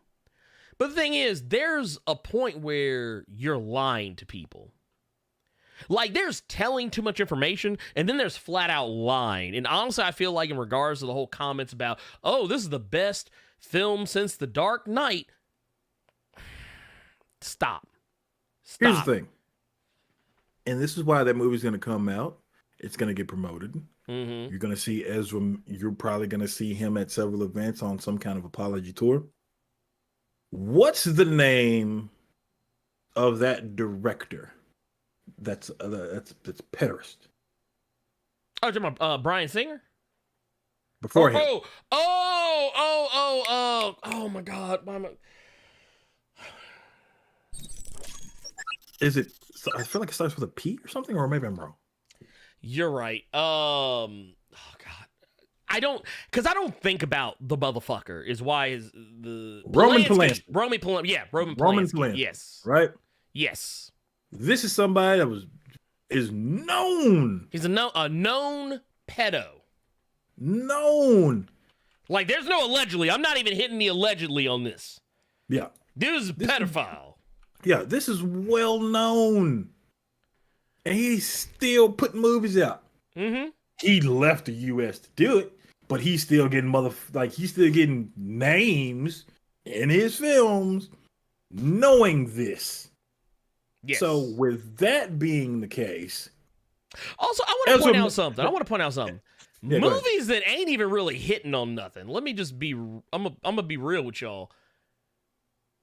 The only movie this motherfucker done ever made that's like actually, in my opinion, like a great movie that has stood the test of time was Rosemary's Baby. All right. Okay, I don't give a fuck about the movies. Yeah, I'm just saying. My point, if he's still allowed to cook, then nothing will come of this Ezra Miller situation, especially because he's added pronouns into the equation, and everybody in Hollywood's terrified of him. Mm-hmm. So he can do as much foul, fucked up stuff as he wants, but because they don't know how to maneuver when it comes to the pronoun aspect of it and thinking they're going to get canceled, in which case they shouldn't worry about it, because this is just a twisted, fucked up individual who we now have on record for doing fucked up, twisted shit. So pronouns and things shouldn't matter. It does matter. So I say all that to say, because I felt like I was rambling for a sec. If that weirdo pedo can get away with doing what he's been doing and still can pump out these films, Ezra Miller beating up people, possibly grooming, possibly doing all this nonsense that he's been doing, he'll be fine. That shit's gonna come out in theaters, and those theaters, unfortunately, are gonna be fucking packed. There is going to be a packed house. And they're going to be using the same excuse that I used for seeing that movie. But you all know I was saying that shit to be funny. You're going to have a bunch of motherfuckers that are in there. No, I'm only here to see Michael Keaton. Fuck out of here. I'm only here to see Ben Affleck. Fuck out of here. Come on. I mean, here's the thing. Ezra Miller will be fine. It's unfortunate. Yeah. It's fucked up. But he'll be fine. My problem though, my main issue, and this is something that I saw Jose Pangelina bring up just a little bit ago, was that it's probably not even James Gunn and Peter Safran's choice. It's probably the studios, and that is honestly probably incredibly true. Because truth be told, James Gunn hasn't really said anything about it. Like, he's mostly kept his mouth shut. But I do feel like if anyone could actually convince the studio to say, hey, maybe this isn't a good look, I feel like James Gunn and Peter Safran should be the guys that should be able to make that call. But because the movie is already shot, it's already been edited, it's pretty much ready to come out. Plus, I think, because I guarantee you this movie is part of the old guard. So, yeah. What? And another thing is taking that part out of the equation. Yeah. Now you got to go from a monetary standpoint. They shot that 3 in the garbage, which was Batgirl. Mm-hmm. That was already several $1 million. I don't think they could take another L with as expensive as that movie being The Flash probably was. So I think that that's movie was another 200 reason. million. That the movie is it's reported to be it's a reported $200 million. And that's my thing. I think from a fucked up standpoint and a monetary standpoint, they can't afford to throw another movie away. No. It's fucked up. Batgirl was the choice, but oh no, 100%. I agree, 100%. But yeah, I don't think they could afford to do it again. So I think that's another reason this movie is coming out. They just haven't really spoke on it anymore. They don't have a choice. It's still coming out. Yeah, no, they don't have a choice anymore. They don't have a choice anymore. They have to do it. It's a sick, sad world, but they have to do it at this point. They don't have any choice anymore in it. Just, but I think my thing is, I hate it got to that point because I feel like once you start bringing in the grooming of children, the abducting of children into the equation, I feel like at this point it's a no-brainer. Mm-hmm. Let it go. Take the L. Just take the L. And that's easier said than done because, once again, I don't have any skin in the game. I don't have any money on the line on this. I'm not monetarily attached to this film. But I feel like it's the same way I feel about the whole or actually no, polar opposite. It's the polar opposite of how I feel about the J.K. Rowling situation. Whereas monetarily, I choose not to lend my money towards things that are directly tied to her because of her problematic nature. Can I ask you this question before you continue? Go ahead and shoot. Is what she's done, and I'm trying to just get clarification, is she actually out there doing things, or is hers more so just tweets and feeling a certain type of way than other people feel? She dedicates money to anti-trans organizations on top of talking about her anti-trans beliefs. Okay. It's not just it's not like she is on record as donating money to anti-trans organizations. And she's very outspoken about it. It's not like when she says these things too, when she speaks out in the public, it's not like I'm dog whistling. I'm speaking in code so that only the people who believe like I do will understand and get it. No, she's very open about it. She's very open about her anti-trans beliefs. And, she's welcome to her opinions. I just think they're very dumb opinions. That said, I remember when all the discourse started with the Hogwarts Legacy game that's coming out. Mm-hmm. And everyone's like, oh, I'm not buying that game because, it puts money in the pocket of J.K. Rowling. And my opinion was, I think that's a dumb idea because it's not just going to affect her. There's a whole development team of people who worked on the game who are not going to make any money because of somebody else. So you're basically you're not just punishing J.K. Rowling, you're punishing like hundreds of people, if not thousands of people who worked on something. And in the case of Ezra Miller, it's kind of the same. And this is kind of where some of the differences come into play. I also use the mindset that if you're worried about giving money, if you're one of the people who you love Harry Potter, but now you're afraid to give money to J.K. Rowling, think of it this way: she's already been paid for Hogwarts Legacy. She's already gotten her money. So you're not giving her anything she didn't already get. They already paid her for the license to make the game in the first place. Yeah, she'll probably make some money on the back end, but that's to be expected. In the case of this movie, everyone's already been paid. So if this movie were to be canceled, even for all the people who worked on it, they've already been paid. So, I mean, if anything's wasted, it's their time. That's the difference between, those two things, and why I'm more okay with the idea of canceling one thing versus canceling another thing. My issues with the Hogwarts Legacy game don't really have anything to do with J.K. Rowling. It actually has to do with the plot of the game and how problematic that is, but that's not what we're here to talk about. Until they address the Ezra Miller situation, to me, that is going to be the red flag on the play of James Gunn and Peter Safran's tenure as co-heads of DC Studios. For me. I want to see how this movie gets promoted. I do too. I'm very curious. I'm curious myself of how this film gets promoted. Supposedly, the executives at Warner Brothers are perfectly okay with Ezra now because they've largely stayed out of trouble since they made that announcement they were going to seek mental health help. So right now, they don't have any beef with Ezra because as far as they're concerned, they're doing all the right things.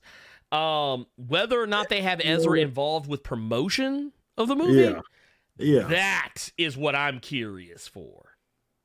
I wonder if it's a case of Ezra Miller staying out of trouble right now, or Ezra Miller knows how to move now. You know what I mean? Think it's that. Honestly, I think it's the latter. I think he just knows how to operate. I'm gonna leave it alone now. I'm gonna leave it alone. That's all. I don't even want to talk about it anymore because it upsets me. Just because I hate seeing bad people be rewarded for being bad, and then pretending that they're good so that they can continue to be bad, because that's gaming the system, and I don't like. I don't know. That's always been an issue for me. But let's answer some super chats.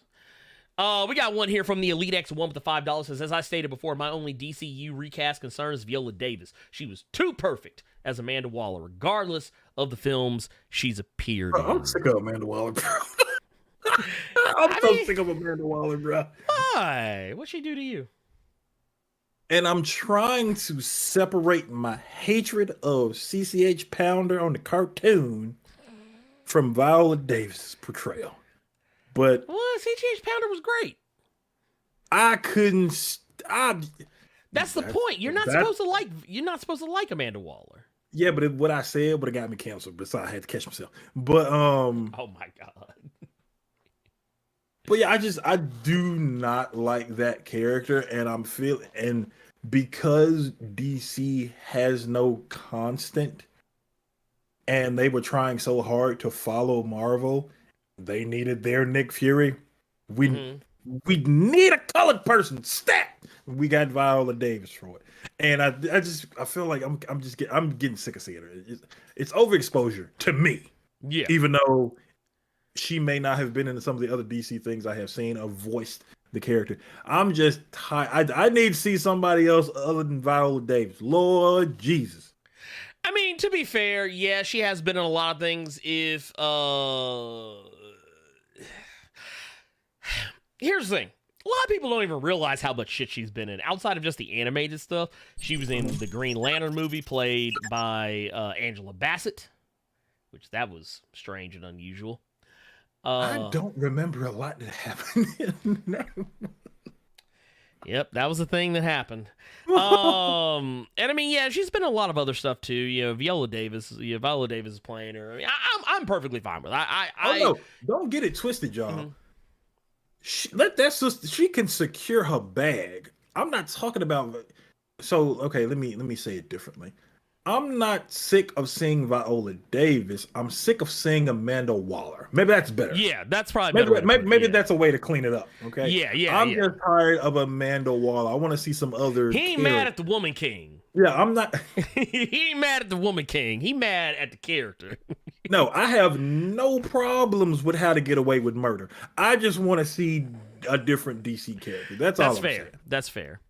Also want to shout out to Roy Bott with the Blerd Club in a diamond mine. Good Lord. Man, we appreciate you, pimp. Thank you for that. We also got Roy Bott with the $20 Fellas says, celebrating my 33rd pass on this run. Hey, Which, there you by go. the way, happy birthday. Happy birthday.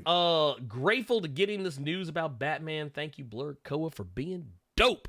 Man, we Stop do everything. Can you give me permission to put Juggernaut in the hole? Because I'll tell you right the fuck now, if Tiffany Haddish is portraying Amanda Waller in anything, I will quit fucking Blerd Cave that day. Here's the thing. I don't think you have to worry about that because Tiffany Haddish got a whole host of problems of her own. Yeah, right with now. the Aries Spears thing. Yeah. But don't, boy, if you... Well, not even just Aries Spears. Like, I mean, yeah, there was the skit, but I mean, it was also all the stuff that surrounded that, and some other stuff has been kind of mused about. I don't know in regards to her. I don't even know who you would cast, Tiffany Haddish or the big ass fucking mole on her fucking face. No. Roy Bot 6 put that man in timeout. I was just playing. I didn't want him to actually put you in bring it back, man. Bring it back. Yeah, I wouldn't have put you in the hole for 300 seconds. I would have at least done 600 seconds. But no, dog. Get that trash ass actress fuck out of here, please. Yeah, and I'm not saying it just because of her current controversies. I ain't like Tiffany Haddish and nothing I've seen this woman in. Get your ass back. I don't want to see you be hood chick number 16 in some fucking movie. Get your ugly ass away. Amanda Waller. Matter of fact, no. Keep his ass in the hole for 300 seconds. Now we can move on. Let him out. Don't ban him for that. Don't ban him for that. No, here's the thing. Here's the thing. Okay. Personally, I don't think Tiffany Haddish is that great of an actress. So, because you know what would happen if she played Amanda Waller? Somebody would try and have her acting a fool. That's what she's good at. That's all she does. Jada Pinkett as Amanda Waller is a good pick because you know she emasculates every man. So yeah, that's a good one.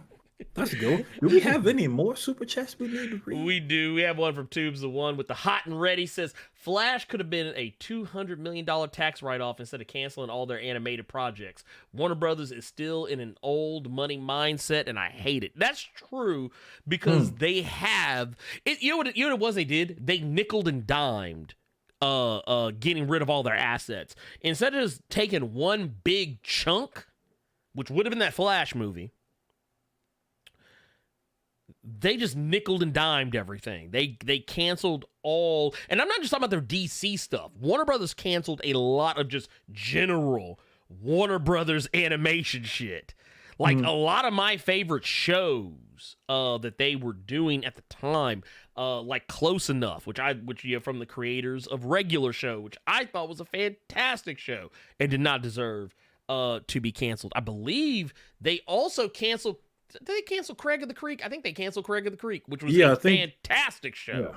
Yeah. And is honestly when people tell me, like, man, I really wish I could, because you're being a father, you talk with some of your friends who have children, about, things to introduce their children to. Whoa, I didn't even know that was possible. Roy Bot 06 just gifted 5 Blerd Without Fear memberships. I didn't even know you could gift around here. That's what, I don't even talk about it enough. That is actually something you can do now. So yeah, I probably should talk about it more. But yes, you can gift Blerd Club memberships. Like you would subs on Twitch. It's something they added like a month or two ago, and I just never talked about it. This was to make up for Juggernaut's wrongful canning. Well, thank you. Yes, Roy. this was thank you for that. Thank you. So yeah, but yeah, and someone even brought it up the other day. When there was a clip I shared from the upcoming Moon Girl and Devil Dinosaur cartoon that's coming up in February or March, I believe. And one of the things people kept saying was, man, this reminds me, like the vibes, it reminds me of Craig of the Creek. Yeah. And I was like, that's probably on purpose. I wouldn't be shocked if people who worked on Craig of the Creek worked on Moon Girl and Devil Dinosaur. Just the idea that they... And also, I want to know who signed off on them using Childish Gambino. That's making me want to watch that Moon Girl Devil Dinosaur. I saw that, and they used... And that song of all songs... Sweatpants. Sweatpants! I was like, okay, So, all right. I listen to Because the Internet on the regular, so just for them to pick that song, I said, I'll watch an episode or two now. Oh yeah, no, I was bobbing my head because I was like, and the fact that they had to bleep some stuff, obviously, but like it wasn't like I think Disney's changed because they did the same thing with She-Hulk. Like a lot of people don't realize it, but one of the running theme for She-Hulk was Big Dick Energy by Lotto. That was the theme of She-Hulk. That was a song that played in every trailer, in every promo. They didn't use it as a theme for the actual show, but it was the song that was connected to the show for the entirety of the show's first season. 'Cause I know a lot of people thought that it was actually the original Mariah Carey fantasy. It wasn't. That was actually Lotto. That they were playing every time you heard the music in the trailer. And they didn't really, and they bleeped certain things, but I mean they didn't shy away from it either. But no, I do want to say also, yes, thank you. It won't let me highlight it for whatever reason, but I do want to say thank you to Roybot for hooking our peoples up with them Blerd Club memberships. But yeah, if you want to gift Blerd Club memberships, you have the ability to do so. It is a thing. It can happen. There you go. But yeah, Moon Girl and Devil Dinosaur is going to be a good show, and I implore everyone who has not checked it out. I highly advise. There's a clip. We're not going to play it in here because I don't really want to deal with the whole having to clear the clip deal. But if you get a chance, what I will say is if you look up Moon Girl and Devil Dinosaur clip. Yeah, it's a Marvel's Moon Girl and Devil Dinosaur sneak peek. I'll even show you guys the thumbnail just so to facilitate y'all finding it. Y'all want this one right here, the one that has all the green in it.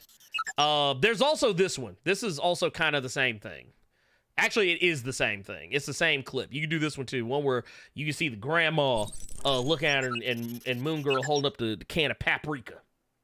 That is also the same clip. I think the one with all the green in it is actually the clip plus the trailer with the theme in it. But both are worth a look.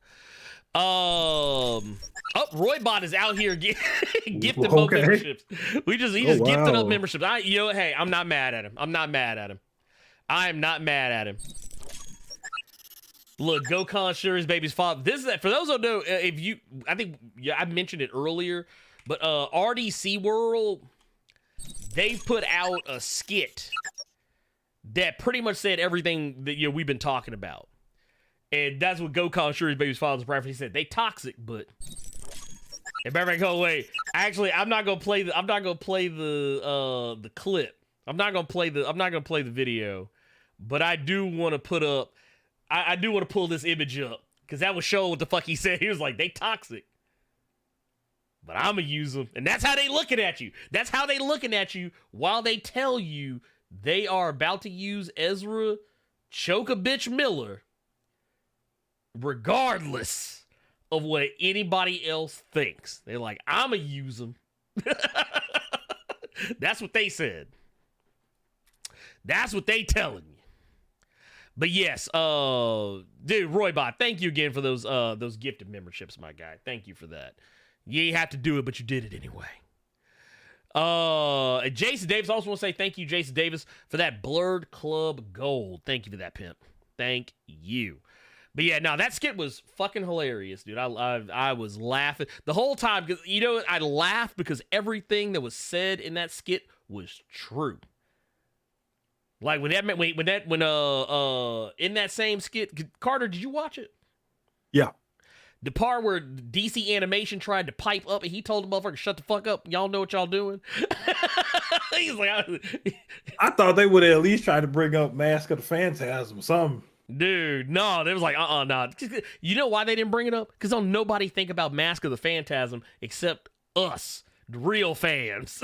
But I'm like, shit, DC that don't was think in about that theaters. It was in theaters. Mm-hmm. Look at his face. That man look like he thinking about Mask of the Phantasm. That motherfucker said, Ezra Miller, he ain't do nothing to me. Right? He's like, hey, he do nothing to me. He's like, he ain't choked me. He's like, he choked my ass. Oh, goddamn. But no, I'm just... But yeah, that's all I really want to point out with that. Let's hit our last story, Carter. Last story. Don't you like how we're moving on this? I've been keeping track. Mm-hmm. Hulk. We got Hulk news, Carter. Comic Hulk. Comic Hulk. This is, and yeah, I want to make sure I'm clear on this. We got Comic Hulk news. And to some of y'all, this might actually be good news. Depends on how you look at it. But Hulk is going back to the status quo. He's going back to regular old Hulk. He ain't Devil Hulk. He ain't got a...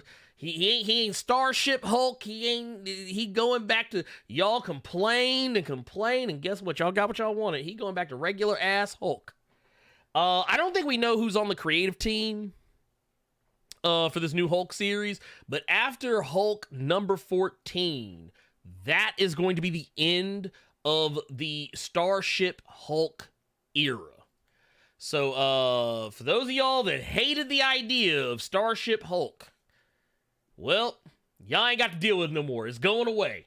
That version of Hulk is done and dusted after issue 14, because Donny Cates, I think we talked about this before, Donny Cates is off the book.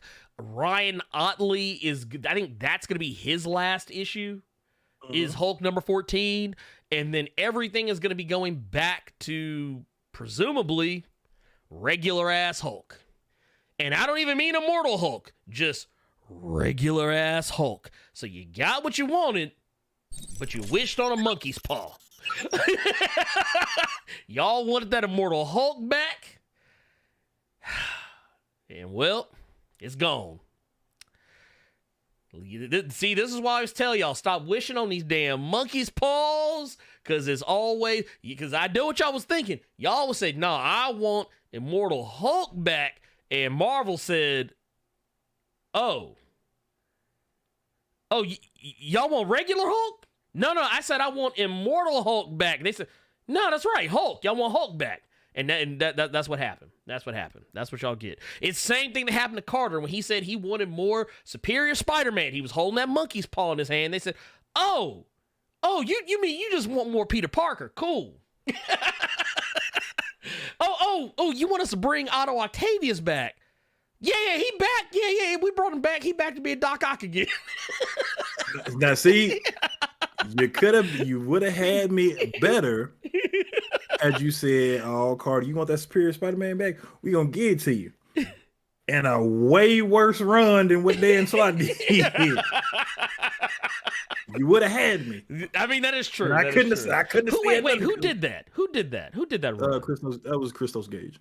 Christos Gage? Oh man, yeah, that sucks. And he's normally good, but yeah, that story is the quickest I have ever seen something go from sugar to shit. I believe it. But then, Zeb Wells came along and said, "Oh, I can do better than that." Yeah. And now you got big giant doo-doo pie. Anyway, that said, yeah, Hulk is done. So yeah, I mean, honestly, to be fair, I kind of figured that was going to be the case. But right now, what we got on news, it says, in April's Hulk number 14, which concludes the current Hulk Planet arc from, writer and artist Ryan Otley, because for those who don't know, Donny Cates is not writing the book anymore, period. everything you've been getting these last few issues has been Ryan Ottley and only Ryan Ottley. Who is the artist on the book. But it basically said, in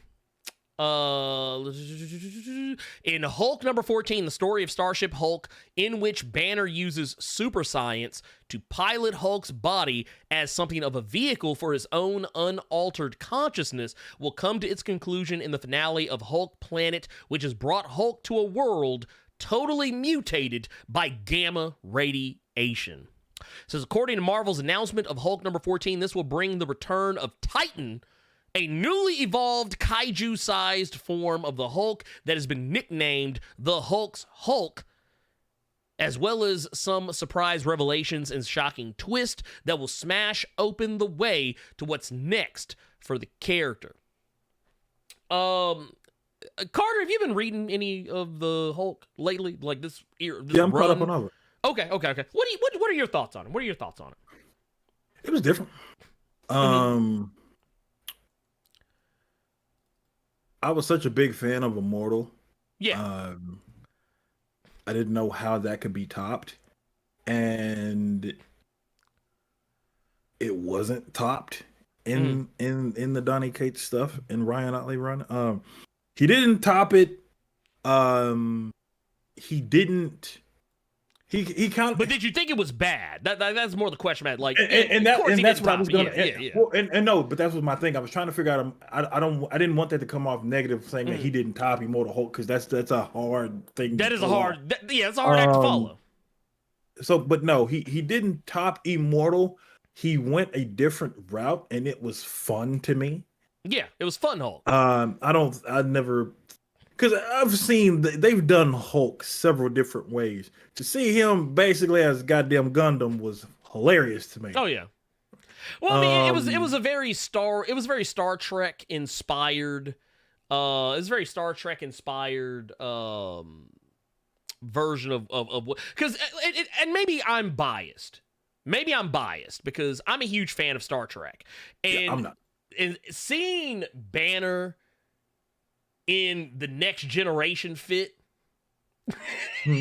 seeing Banner in the Next Generation fit, and using the Savage Hulk persona as a means to fuel the actual Hulk body while Banner actually is in control of the Hulk, that is something we had never seen before. That, you know what? Here you go. I think Donnie did it to where he knew he couldn't top Immortal. Not saying he's not a good writer enough to do that, but he knew, because of how it was still fresh in people's minds, everybody was going to be biased when it came to his book. So he went in a different direction. He went in a more fun direction, a very random. You wouldn't think about it, and I think the job was accomplished. I think he did his job. It was a very fun run, and I've really liked Ryan Ottley's art with this, because you can be a lot more gory and gruesome, and very specific with it. Yes. So. For everything that he was trying to accomplish, he did it in spades. He did it very well. So yeah, that's kind of how I feel about it. It's like the people, when you go from Jason Aaron's run to the Mark Waid run, two completely different things. So yeah, I think with what he was trying to accomplish, which, according to him, when he was telling us, was to piss people off. He did it. He accomplished it. He he accomplished it. That brother did what he set out to fucking do, and that's all you can hope for as any kind of content creator, or just any kind of person as a whole. You want to give people the right emotion that you're trying to put forward, and he did that. And we got some really good art with it.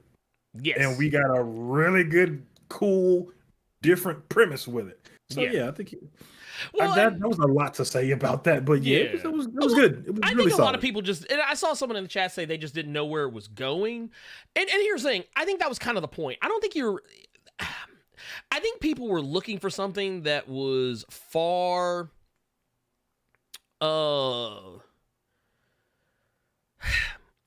far deeper than what Donnie was prepared to tell. Like, case in point, the whole idea of this version of the Hulk was that this is the first time, really, where, we've seen Hulk and Banner be in perfect synergy with each other. And there was Doc Green. But this was a time where Hulk wasn't the problem. Banner was the problem. Doc Green, they weren't even working together. That was all Banner. That was all Banner. No. I said it wrong. I do apologize, you all. I know somebody's going to try to rip me to shreds in the comments of this video. No. Doc Green wasn't Banner. It was Hulk. Right. Hulk was the one. Because of Extremis. Yeah. But the thing is, this is where Banner was in a 100% control, and he was acting a whole monkey. Yeah. Like, the power kind of went to his head. Hence why you had the whole, well, what happens when the Hulk hulks out? And then was kind of building towards that avenue.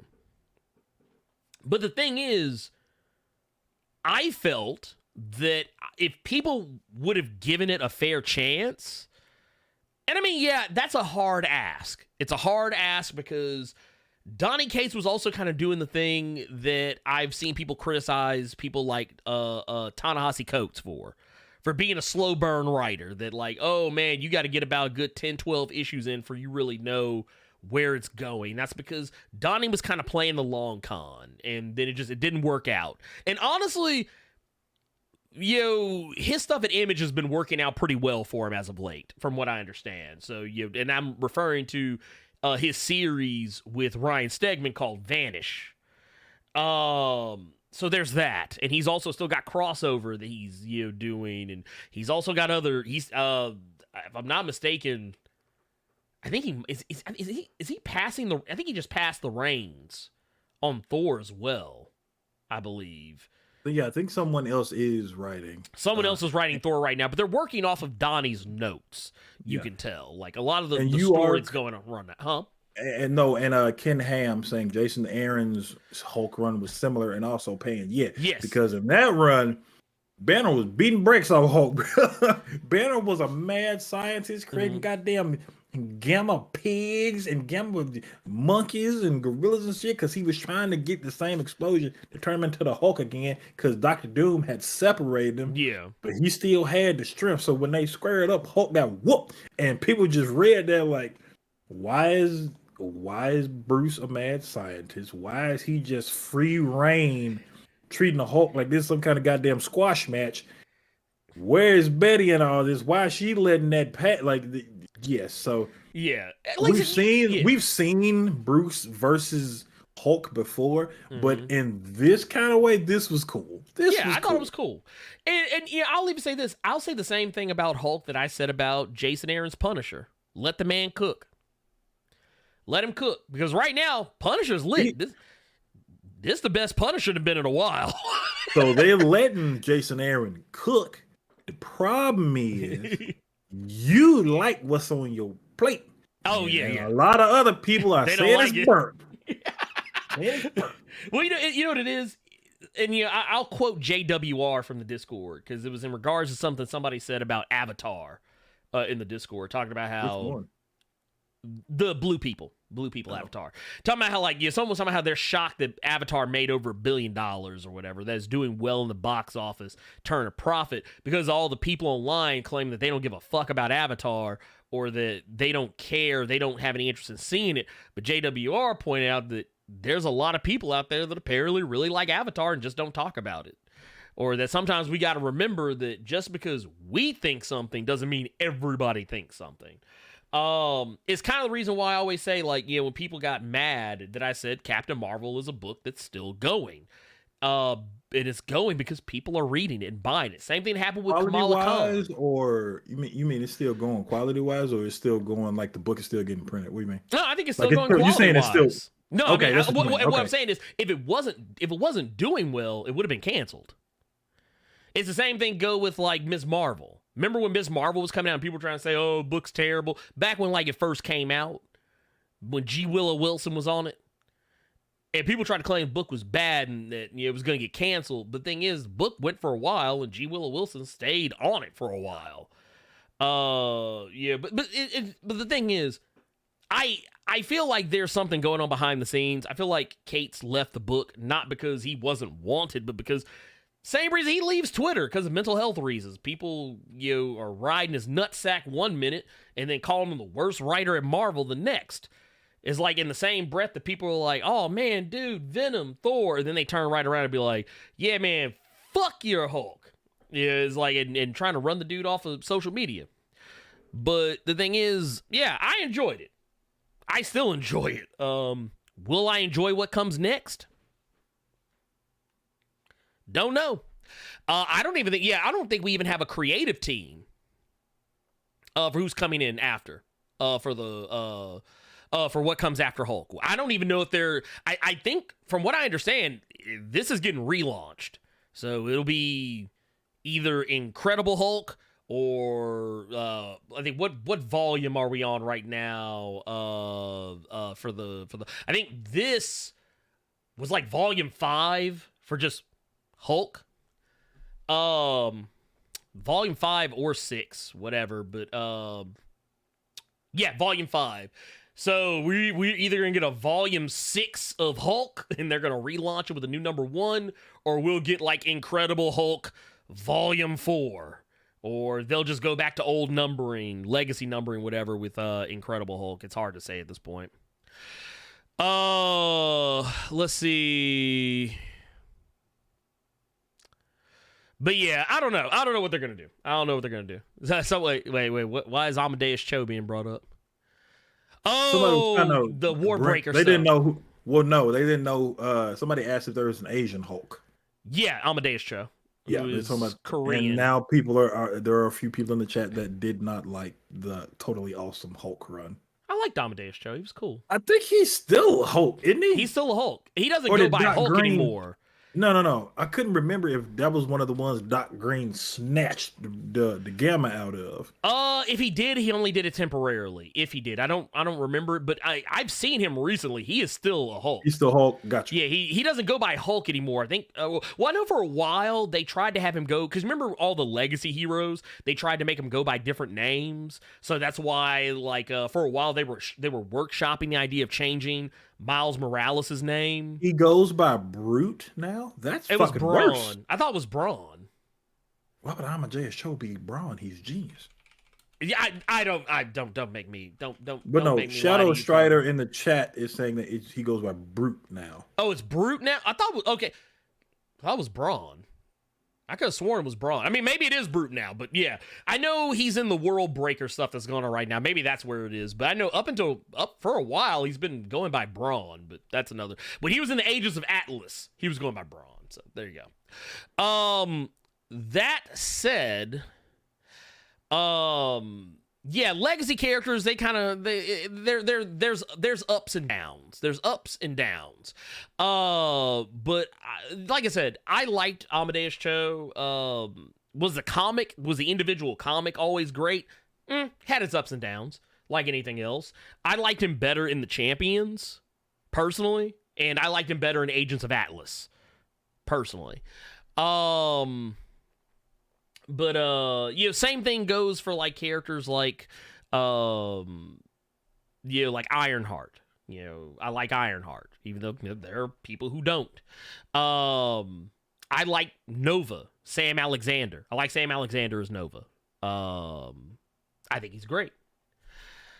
But yeah, it is what it is. Your mileage is gonna vary. Here's the thing. You either have a predisposition to not liking legacy characters or you don't. It just is what it is. Some people have a predisposition towards legacy characters. I'm not one of them. But that said, I think let's go ahead and move on to our recommendations for the week, Carter. You have a recommend? I gotta keep it a buck. I gotta remember everything because I try not to make our recommended the same. I mean, that's fair. I never tell you what I'm going to recommend for that reason. I know, but then sometimes I'll say it first, and then we bust out laughing because we both recommended the same shit, That's fair. which really annoys me. That is Ooh, fair. I need to read that. What's that? Because that was one of the first books you brought up to me, Mosley. Mosley? Okay, yeah. Yeah, I haven't read Mosley yet. I was gonna say I've been kind of flip flopping between Mosley Mm-hmm. and Scarlet Witch. Okay, cool. So me this week, Dark Knights of Steel, number 9. There you go. I like it. I like it. I like it. I said it on Twitter. If you follow me on Twitter, that we got 2 twists in this book. We finally know who's behind all this shit. Then we also get another unmasking of another character, which completely caught me off guard. So even though a lot of y'all might not like Tom Taylor because of the Superboy stuff, or not Superboy, I guess he's son of Kal-El, Superman. Yeah, or Superman. son of Superman. Yeah, It's Superman, one of them son of Kal-El. subtitles. Okay, cool.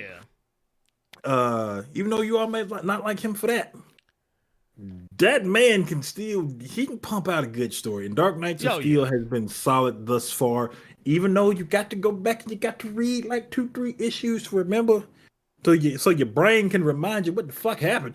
But yeah, Dark Knights of Steel, another solid book. 3 more issues left. I'm kind of sad when it leaves because this, I like this being like his own little thing. Like if this was like an Ultimate Universe kind of deal, yeah, I'd be totally fine with it. Okay. I'd be like totally just something cool just carried on, like it just carried on past because it's been that good for 9 issues. And they still got what is it? So yeah, we got 12. It's supposed to be it's 9 of 12. So we got 4 left. So 3 left. My bad, counting. But I like him because he'll take shit that I really feel like I wouldn't really care about or that shouldn't work, and he makes it good. Deceased was kind of tight. Injustice. Yeah. Now we got Dark Knights Steel. So yeah, Dark Knights, especially like this 9th issue, like when you go back and you read 3-4 issues, because you're gonna have to read like 3-4 issues. Oh yeah, no, I already know. That's why I haven't read it yet. That's why I haven't read it yet, because I know I'm gonna have to. When we see the culprit and then we get the other twist, I think you'll like it. I think you'll really like it. Okay. Well, I've made up my mind. Mine is gonna be Scarlet Witch. Sarah Pichelli on art. Steve Orlando on the story. I am so happy he is getting on all these books now. Yeah. I'm so happy because just like I got Midnighter behind me, and just that was like a kind of, I don't want to say started from the bottom, but look where he at now. Where he just writing a little bit of everything. I think that's dope, dude. Yeah, no, Steve Orlando. I like that he is getting the bag. He out here now. I like it. Oh yeah, and I like this book too because it still acknowledges everything that happened in the Darkhold event or mini event. That also I forgot Steve Orlando technically was over that. And this basically kind of sees Wanda in a position we don't normally see Wanda in. I mean, yeah, she's a superhero, and yes, she's an Avenger. We've seen her do superhero stuff, but she's technically doing something very similar to what Moon Knight is doing right now. And I think that's why I like it. Like Moon Knight has the Midnight It's the same Mission. artist? No, different artist. Okay. Different artist. Now Russell Dauterman is the one who did the cover. Russell Dauterman is the one who did the cover. Sarah Pichelli is the one. That's just Pichelli. Okay. Yeah, it's Pichelli. She's the one doing the interiors. Which the interiors are great. I can definitely say. Also, interesting side note is we get to see Quicksilver in this book. And actually, you know what? Fuck it. Let's show an interior. I actually have a shot of one of the interiors. Darcy is now a part of the Marvel Comics universe. Darcy from the MCU, Kat Dennings. Oh, I thought you meant Darcy from Married with Children. No. Darcy played by Kat Dennings in the MCU, is now officially a Marvel Comics character now. So basically what's going on here is the whole premise of the book is that Scarlet Witch she's opened up a little magic shop. Mm-hmm. And in this, she's put a hex on the shop that creates this thing called the Last Door. And it's a door who anyone can see when they're at their wits' end, they're at their last, like they've run out of options to help them in life. You will see the Last Door and you'll be able to walk through it. And if you walk through it, it'll take you to the shop so you can tell Scarlet Witch your problem and she can come help you. That is the premise there. But like before all of that, what she's doing is she's just going out into the world and doing normal superhero shit like what you would normally see Spider-Man do. Like she goes to help save people from like random and sundry BS, which I thought was pretty interesting. And there's also some implication that there's something dark going on with Darcy in this comic that she doesn't want to talk about. There's that. Character is largely the same as what you would imagine as Kat Dennings has played her on the big and small screen. Though I would say maybe just somewhat more reserved than Kat Dennings, if only a little bit. But they reference all the things that happened in Darkhold, the fact that Wanda is still... she still has the Darkhold as well as Chthon within her. She's also discovered a magical artifact that apparently negates her powers. And they're setting her up with some villains that she normally doesn't cross paths with. And also a character, a reunion with a specific character that is technically from her past. I don't want to spoil it because it's literally the last page. But I was actually debating doing a video about it because I actually really liked the book. But yeah, it was a solid book. That's my recommended for the week. Let's get into questions from the Discord. I'm going back, double checking, make sure we have missed some things. I gotta go back. Hold on. What you laughing about? Ernie love him some random sundries. That's the drinking game. Oh yeah, dude. Hey, look. Hey, look. If you tried to play, look, let me tell you something. If you tried to play a drinking game, anytime I say various and sundry, your ass would die. Just go ahead and accept it. You wouldn't make it. You would not make it. We got Dominic Coles. I want to thank Dominic Coles for the 5 months in the Blerd Club Silver Mine. It says, love how y'all keep it real and consistent, pimps. Man, that is all we know how to do. Oh, wait, why is it not? Why is the live chat overlay? Did I break the live chat overlay? Hold on. Lord. Let me fix it real quick. I apologize, y'all. Hold on. I'm messing with some ish. Why is the live chat overlay not doing like it's supposed to? There it is. Fixed it. Well, before you ask me at the end of this show, Carter, you got anything you want to announce? I'm gonna go ahead and ask.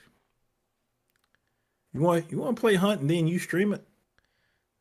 You can. Mm-hmm. I got nothing but time.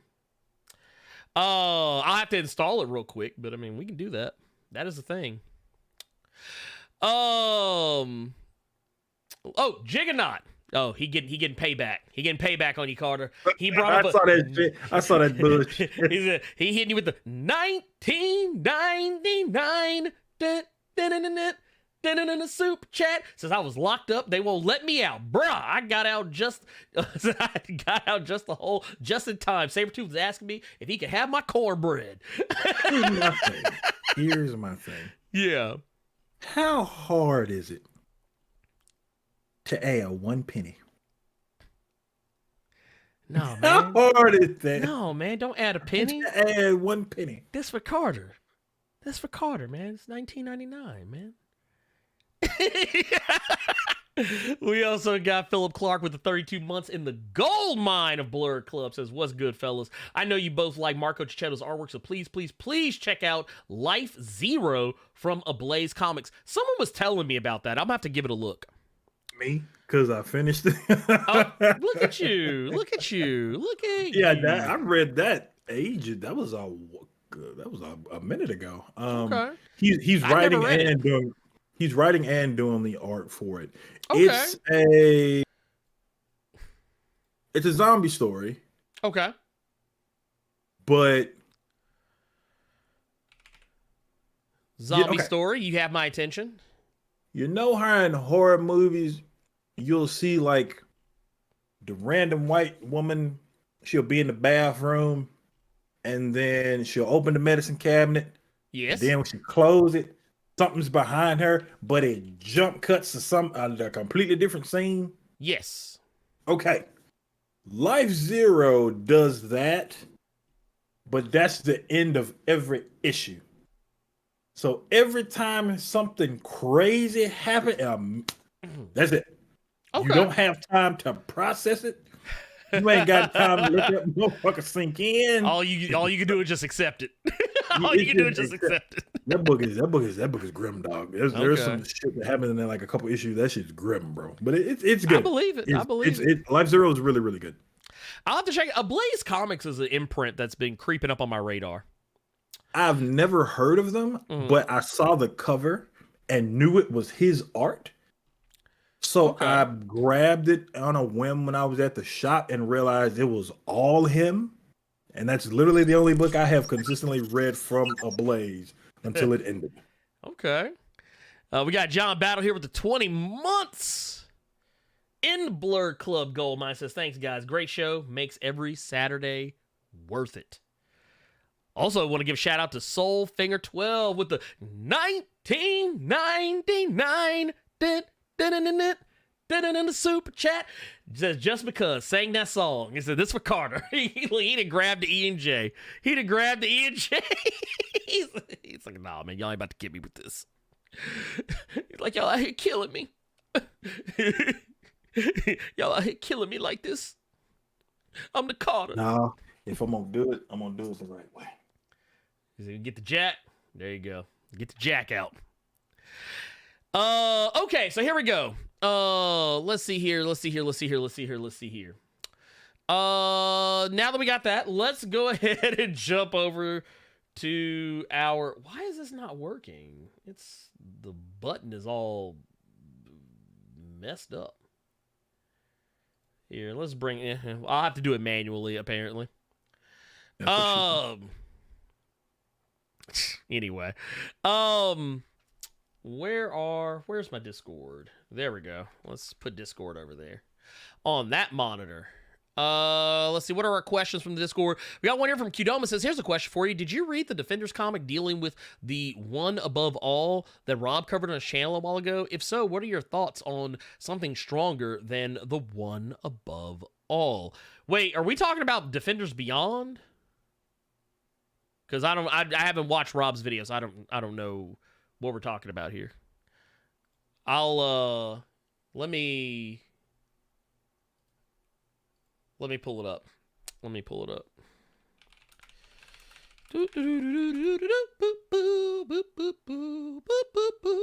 I guess while we do that, I'm going to move on to the next question because I don't want to hang us up. Yep. Okay. So yeah, Defenders Beyond. Yep. That was what it was. I haven't finished Defenders Beyond, but I'm planning to. I got behind on it, but yes, I'm not. I get it's wild enough that I kind of guessed that was the one above all where that was the one above all showing up. So I guess that makes sense. There you go. I have not read it. I have no thoughts. I haven't read the 5th issue. I've read everything else. But so far, I love the comic. I think it's great. Elite X1 Says, for as long as I've been reading comics, the alternate world stories have always been the most intriguing to me. I've collected more Elseworlds trade paperbacks than I want to admit. I've got a stash of some of the most loved What If issues. So my question is, what do you guys prefer as the golden standard of alternate world / character comic lines? I gotta put the drink away on this one. Ooh, that's a good question. DC Elseworlds or Marvel What If? That's a good one. Ooh. Oh man, I mean, you know what? That's a tough one because both have really good alternate world comics. But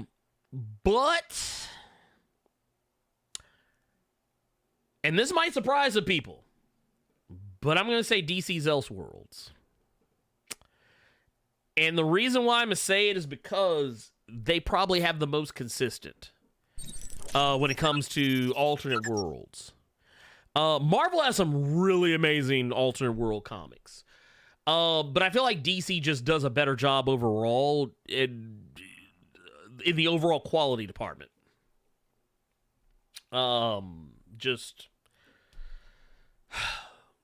Yeah, that's all I can say. Carter, you. So the problem is that Elseworld stories and Marvel What If are actually two very completely different things. Yes, they are. 100%.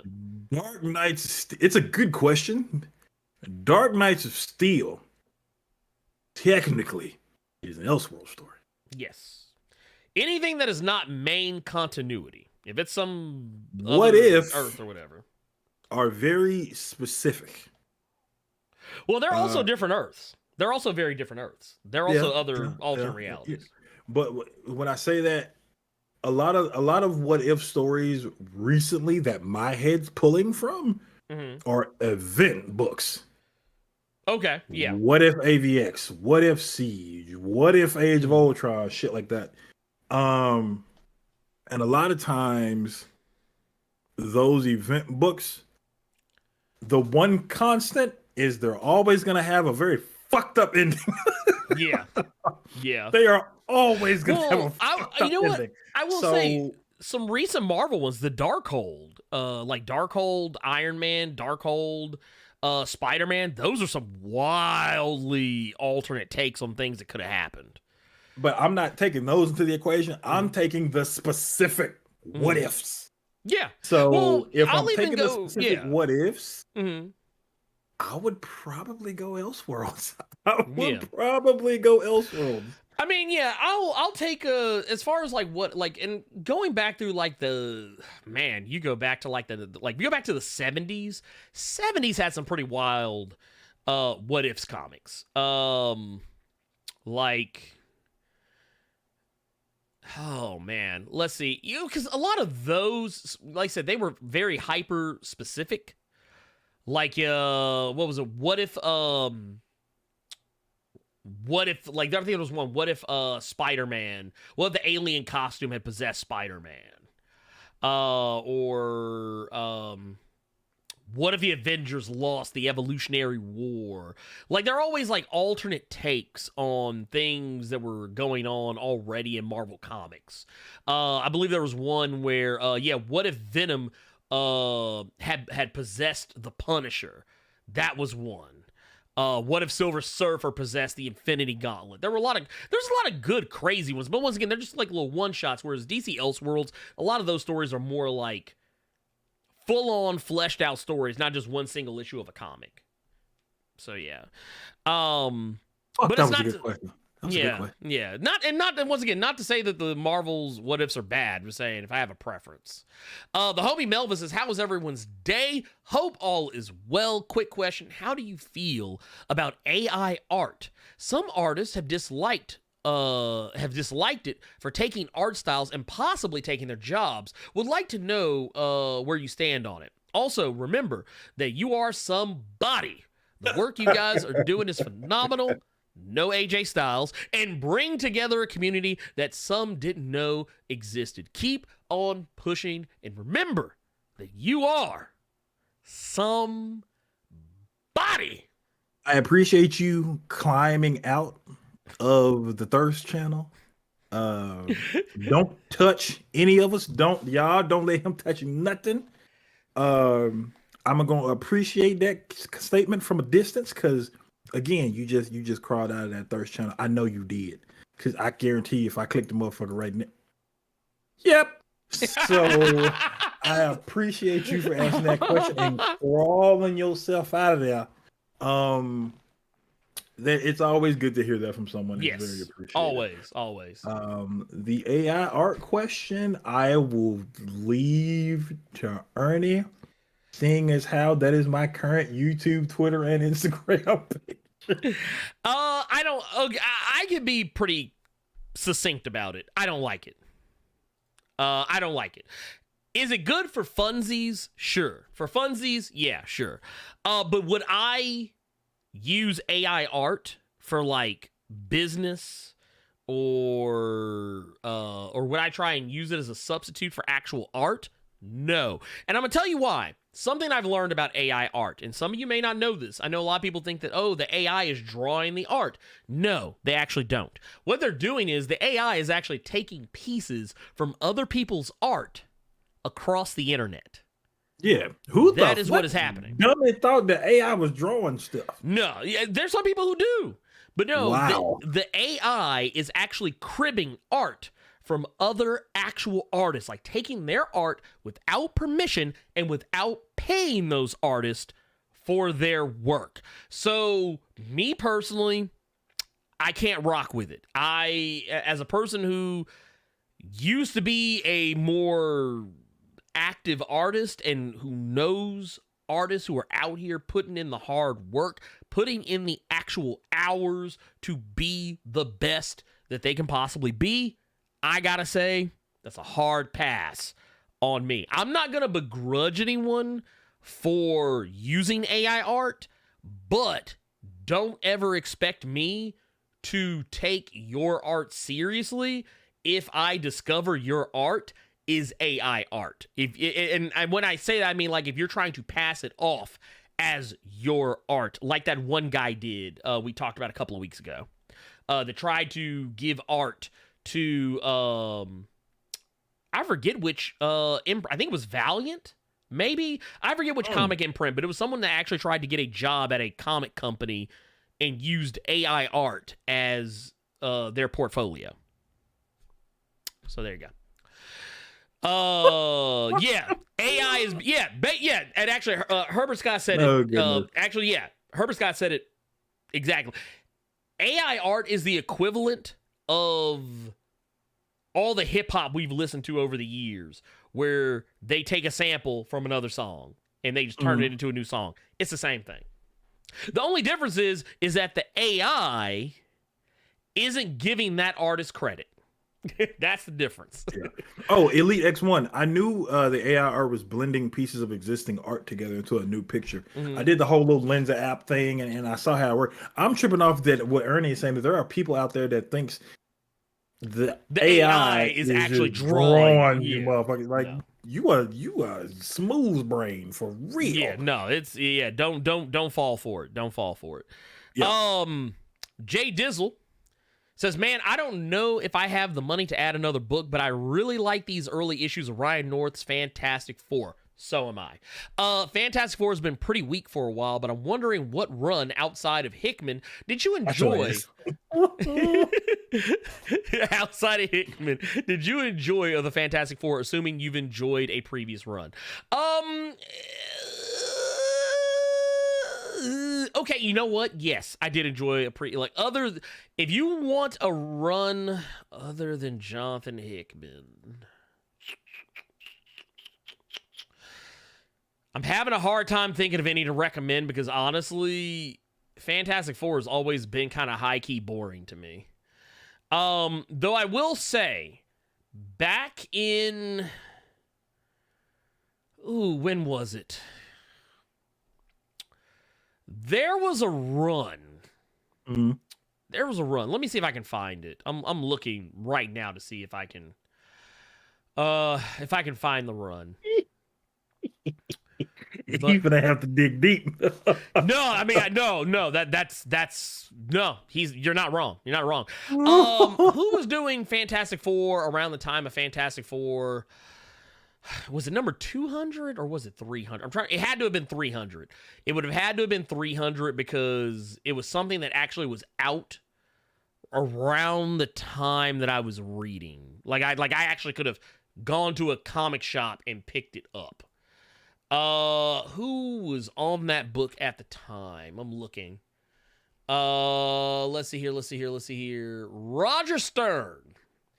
That was back when Roger Stern was on the book. You'd have to go back a ways. I'm gonna go ahead and be brutally honest with you. Or wait, no, was it 250? It might have been 250. Maybe that was it. Was it 250? I think it was 250. Yeah, it might have been 250. Maybe it was 350. Either way, if you kind of go back to like the late 80s, early 90s of Fantastic Four, that is kind of wait. Tom DeFalco. There you go. Tom DeFalco. I found it. Tom DeFalco. That was in so you're looking like here, I'm gonna go back. Let's see. I'm pulling up Tom DeFalco's bibliography. Tom DeFalco. Let's go to the bibliography at Marvel. Here we go. Fantastic Four. So okay, he was on the book from 356 to 416. You can read that. Fantastic Four, number 356 through 416. That is a good run of Fantastic Four. And he also did 301 and 302. Those are also good issues as well. Those are the only Fantastic Four books I would recommend outside of Jonathan Hickman. I don't think I read the Mark Waid. I don't believe I read the Mark Waid one. Because I think that when Mark Waid was on Fantastic Four, that was shit. I don't remember. I know it wasn't that was volume 4. Or no, that was Matt Fraction. Matt Fraction was volume 4. Fantastic Four. I'm trying to remember when was Mark Waid on that shit? I don't remember. Point matter is, you can't go wrong with Tom DeFalco. There you go. Tom DeFalco is a tried and true and battle-tested writer. Let's see here. And also, I will say, if you have not checked out, I think they're on issue 3 of Fantastic Four under Ryan North. Very good so far. Very good so far. It reminds me of old Fantastic Four the way I like it. Actually, some of the Tom DeFalco stuff too. Speak of the devil.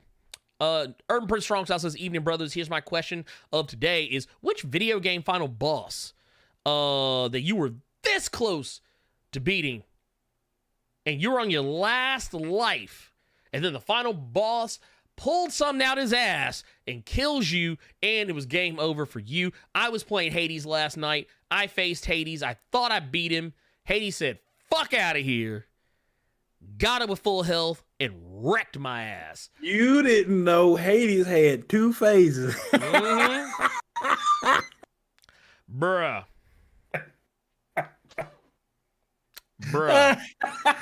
Oh, no. I'm going to tell you one. I can tell you one. And Carter going to know exactly what I'm talking about. That motherfucking, that orangutan. Big ass orangutan on Sekiro. Oh, yeah. The Guardian 8. Yeah, the Guardian 8.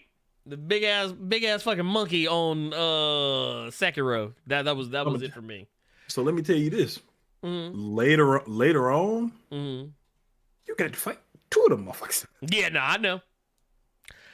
I'm That's not interested. adorable. He didn't know Hades had 2 phases. Mm-hmm. To answer your question, though, it was the final boss, but technically not the final form of the boss. Sephiroth. Okay, yeah. The in Final Fantasy VII, the original. Yeah. I haven't touched the remake thing they did. You have to fight several different forms of Sephiroth at the end. This big, giant, nasty looking version, and then a version after that. Yeah. That version after the big swollen version of Sephiroth you have to fight. That version will always whoop my ass because I would either get turned to stone, I'd get turned to a frog, or my team's health was too low. That was one of the first RPGs I'd played. I didn't know anything about getting motherfuckers to level 99. I was more so just fight, maybe heal ever so often because I didn't know anything about RPGs like that. But that version of Sephiroth always, I would get him so low, and that form would beat me every time. That is why I have never beaten a Final Fantasy game. That, like, you rage quit Sekiro, I rage quit Final Fantasy 7. Oh, I didn't rage quit. I'm still playing. I took a break. I'm talking about before you went back. Oh, yeah. I know before you went. Yeah, okay. Yeah, that's what I've never beaten that game, and I've never really played Final Fantasy games to that extent. Since then, I was gonna say Millennia in Elden Ring was one of those for me, but I did it. I'm at the point now where I can beat the fuck out that heifer. She ain't shit. But like the first time I faced her, it took me like several hours of repeatedly fighting her, getting sent to the gulag, and then coming back before I finally beat her. Yeah. Let's see here. Let's switch it up. We just got a $49.99 super chat. We got a few things actually that we're gonna go back here and because they're all gone on my screen.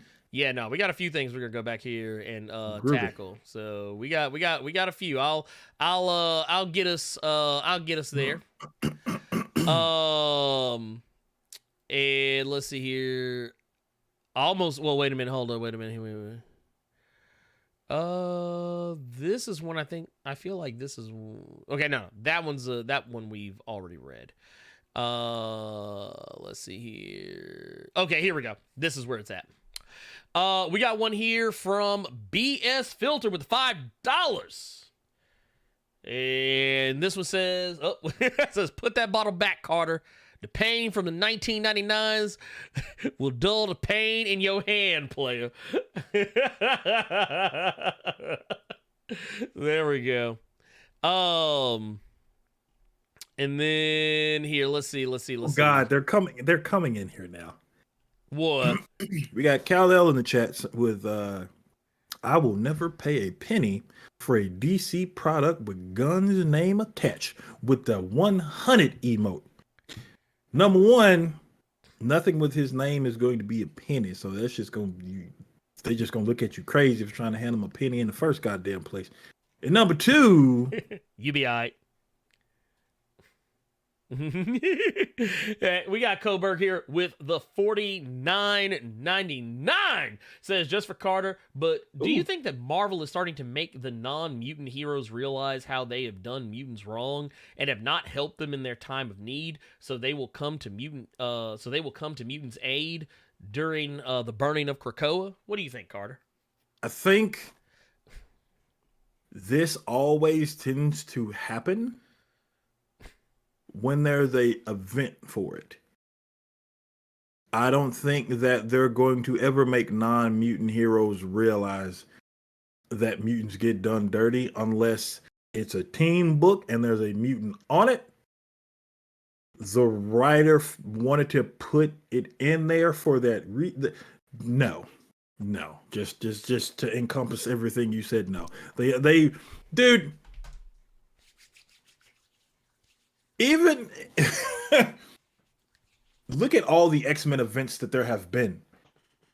You didn't smell any kind of American privilege from Captain America coming around there. And Onslaught. not man.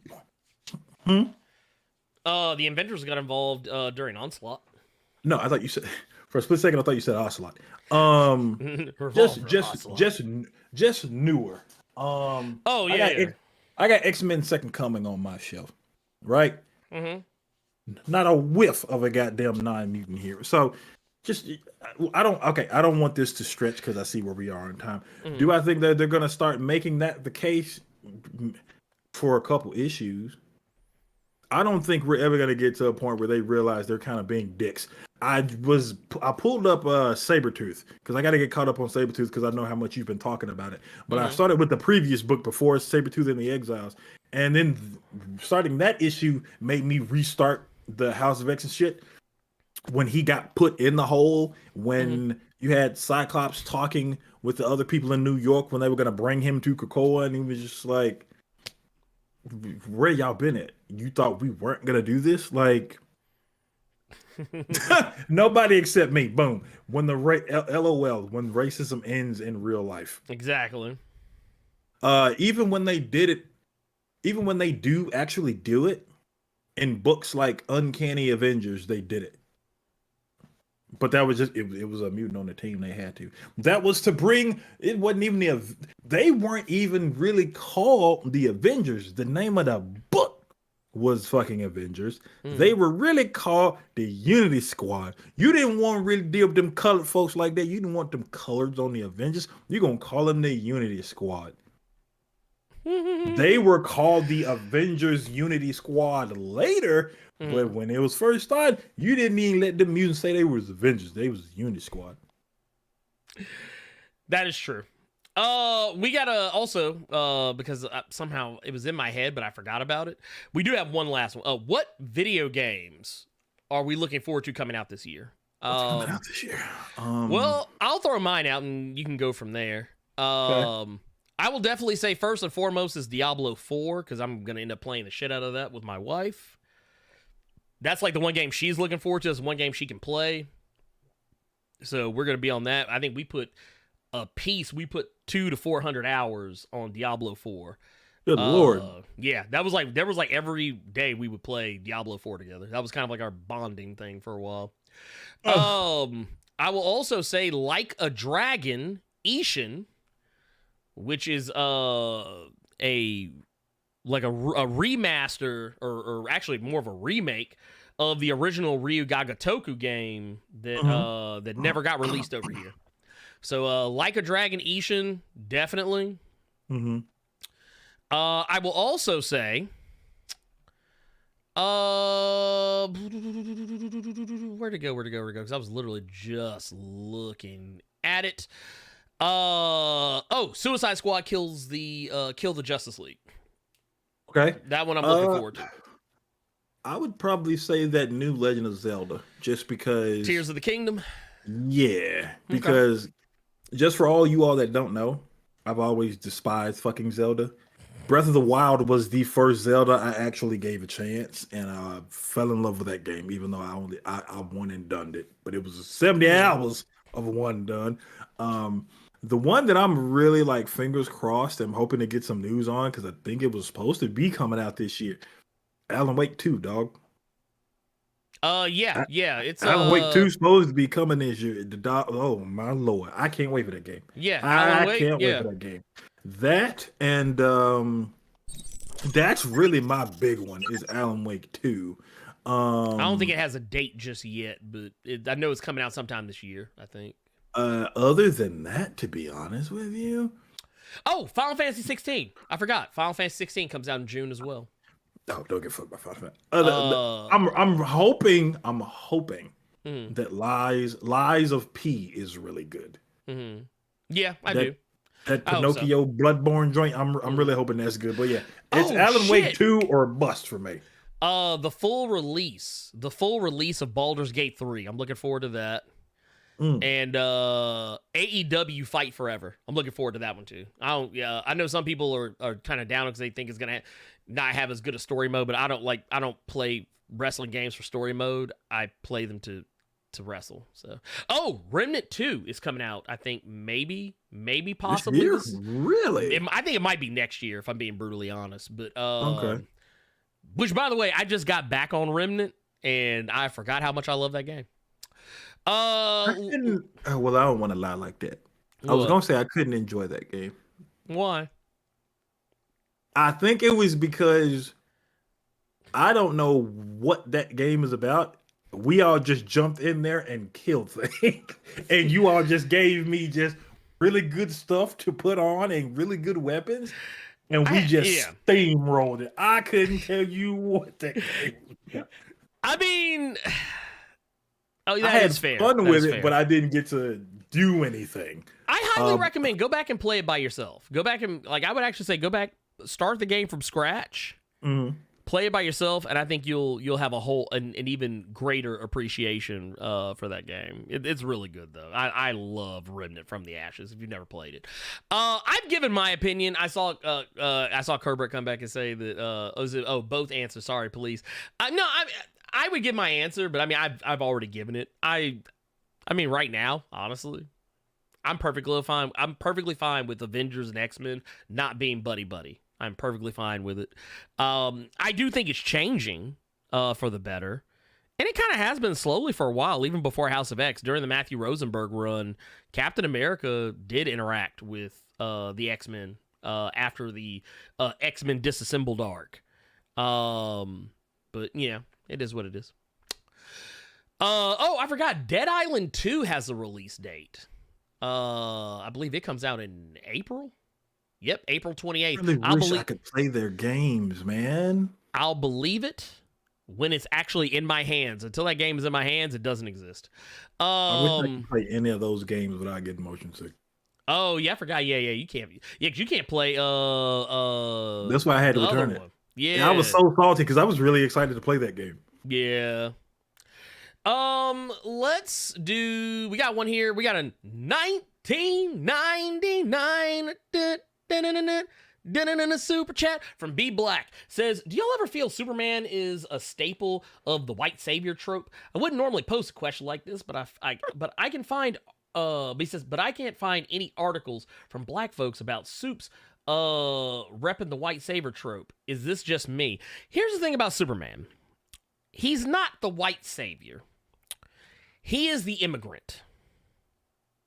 While yes, Superman is white, he is white skinned, he's Caucasian skinned, Superman is actually more a trope for being a Jewish immigrant because for those that don't know, the gentleman who created Superman originally, they were Jewish. So Jerry Siegel, Joe Shuster, these were Jewish individuals. So that's more what Superman was about.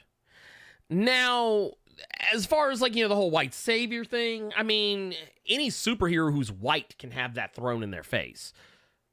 You could say the same about Iron Man, Captain America, Batman, Aquaman. You could say about any superhero who's white. So I don't subscribe to that way of thinking. Especially when you think about the fact that a lot of the superheroes of the Golden Age, 99.9% of the time they were white. So kind of is what it is. Is how I look at it. That was all of them right there. Yep. There was white. It was white. That's the boom, blinds you just white. Yeah, sheet of paper, straight up sheet of paper. Let's get into our questions from the chat. Let's do that. Because we're starting to get low. We kind of got away on time there. Let's see. Yeah, but Batman don't care about black people. This is true. Actually, I didn't mean to click that one. I clicked. There we go. That's the one I was trying to do. And now the button works. Wow. I hate it here. Anyway, it says, let's see here. Let's see. I'm going back. I'm looking for questions. So this is a non-comic book question from Frantic World. It says, what are you guys' thoughts about Vince returning to WWE and having JP Morgan helping him sell the company? I mean, this was kind of always the plan. Vince was always itching to sell the company. The question is, what is WWE going to look like after he sells it? Are Triple H and Stephanie McMahon going to still be there? Is Bruce Pritchard going to still be there? Like, what is the future of the company after it's sold? And honestly, I don't like the idea of Vince being back. I kind of feel like this was one of those situations where Vince saw the company was actually doing well without him, and now he just wants to be back because he can be back. Because honestly, the word around the campfire was a lot of people were happy he was gone. And that's actually a lot of the reason why a lot of talent came back was because he was gone. It was almost as if Vince left so that the people would come back and then he could come back. But it is what it is. I think, a lot of them are better off for him being gone. Let's see. Oh, Elite X1 says, by the way, Ernie, Midnight Suns is now 33% off on all platforms as of late last night. I copped it. See? Look at that. Look at that. We knew it was going to happen. For those who don't know, I actually streamed the Midnight Suns game over on my Twitch channel a couple of days ago. It was, like I said, I mean, obviously, it was fun for me because I was playing it on New Game Plus, where I've already beaten the game and have access to every character. So, of course, I had a good time with it. But I think it's because you playing that. Mm-hmm. That's why I'm playing Gears Tactics. So I'm having a blast with that game. Yeah. Honestly, I think if you gave Midnight Suns a chance, I think you would like it. I think you would. I'm taking it slow and steady. You sound like gold because as soon as I said I like Gears Tactics, you start bringing up fucking Halo Wars. Y'all gonna let me have my Mario Rabbids and Gears, dog. You sure you don't want to play Phoenix Point? I don't know what the fuck that is. Let me briskly dip my toe in the water before I jump in the deep end with all y'all asses. Oh, let's see. I think Phoenix Point's by the original XCOM creators. Bill hit us with questions. I got a lot of analysis from Breath of the Wild on YouTube with some analysis for Hyrule Warriors. Oh wait, this isn't a question. I thought he was asking something. I think he asked a question earlier. There it is. It's somewhere in here. I'll find it. Let's see here. Here we go. Here's one from Tubes. One says, with Dark Crisis over and taking in the Big Bang tie-in, you think there's a chance for a crossover with Marvel? Imagine the Anti-Monitor taking control of the Annihilation Wave and invading both universes. That would actually be pretty wild. I do see them doing something together very soon. I just don't know what shape it would take. But, like, if Jeff Johns' Doomsday Clock finale is anything to go by, it'll probably be called Secret Crisis. Because everything in Marvel is a secret, and everything in DC is a crisis. Oh, let's see here. Let's see here. I'm looking. I'm looking through.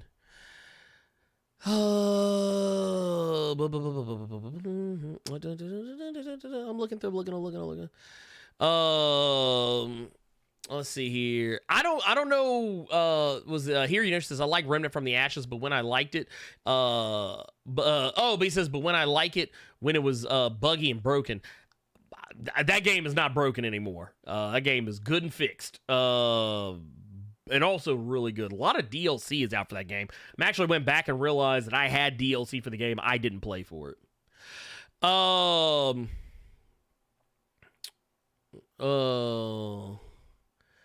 Let's see. I'm looking. Here's one from Lord Hypekage. Says, I've been out of wrestling since the Attitude Era ended. Has there been a big pop since then? There's been some big ones. I think one of the biggest was WWE had is when Edge came back. That's like one of the biggest pops I've ever heard. When Edge came back, because people didn't think he would, because he came back at a Royal Rumble, so no one knew he was going to be there. So when he showed up, and you heard that, you think you know me, and then all of a sudden, like because of how serious his injury was, if I remember correctly. Yeah, no, his injury was career-ending. He was not supposed to wrestle again. No, I think it was. I thought it was. He was scared he was gonna be like a like Kid Dynamite, or no, like a Dynamite Kid, Reeve, Dynamite Kid, like a Christopher Reeve situation. Well, no, that's what I'm talking about. You may not know who the Dynamite Kid is what I'm thinking. The Dynamite Kid is a wrestler who used to do like the type of flippy shit you see wrestlers do now. Yeah, Dynamite Kid used to do that shit back in the 80s when it was not common. And his wrestling style led to him basically not even being able to walk on his own. Yeah. Or under his own power. Mm-hmm. So yeah, that's what Edge was afraid of. He was afraid of becoming the Dynamite Kid. But yeah, this question you would know about a bigger pop because you still watch it. Biggest pop, Edge recently, and also under similar circumstances, Paige. Paige, who now goes by her government name, Soraya. Okay. Yeah. She when she came back, no one thought that was gonna happen. I mean, a lot of people knew she was gonna come to AEW, but when she actually was able to wrestle, a lot of people were. And Brian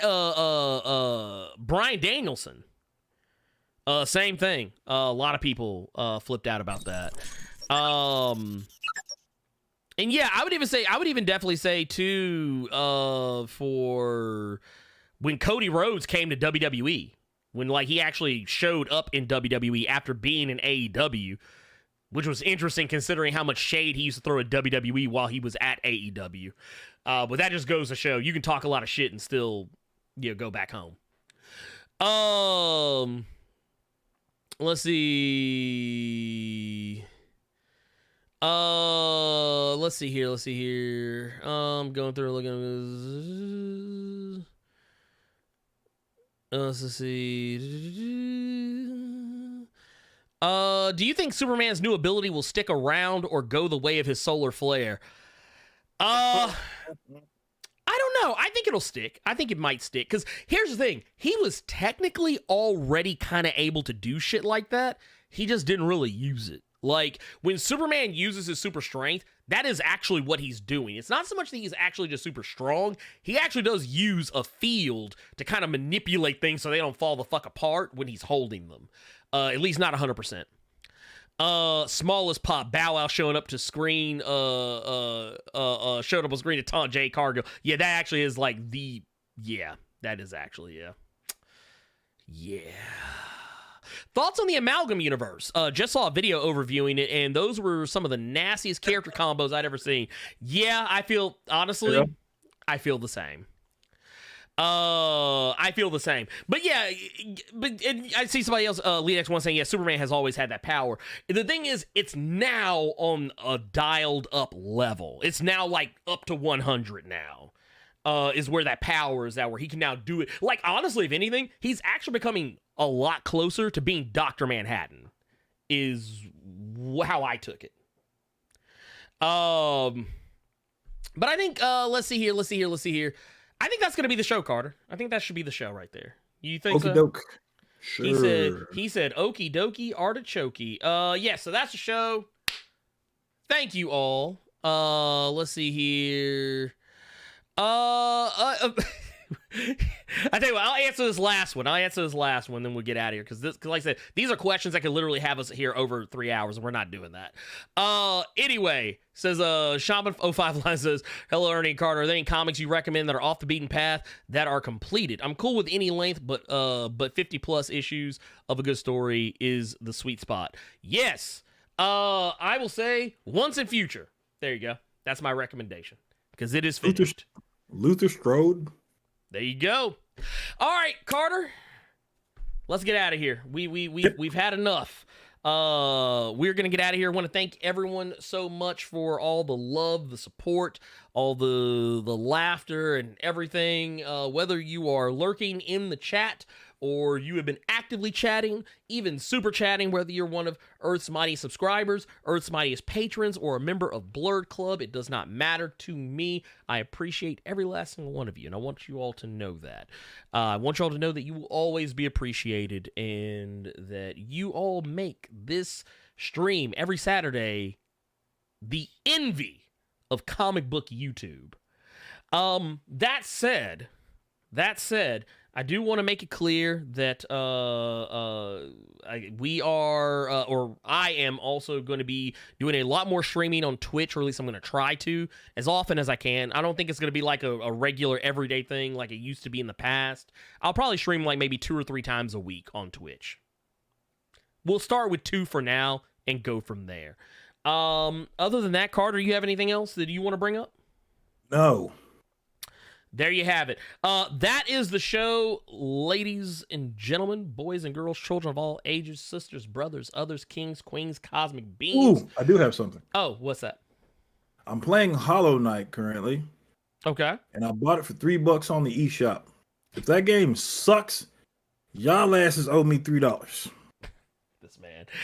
Anyway, that said, for Earth's mightiest subscribers, for Earth's mightiest patrons, for Blerd Club, for Blerd Koa, for the chat, for Carter Presents, I am the Blerd without fear. And Ezra Miller, you can go to hell. Bye!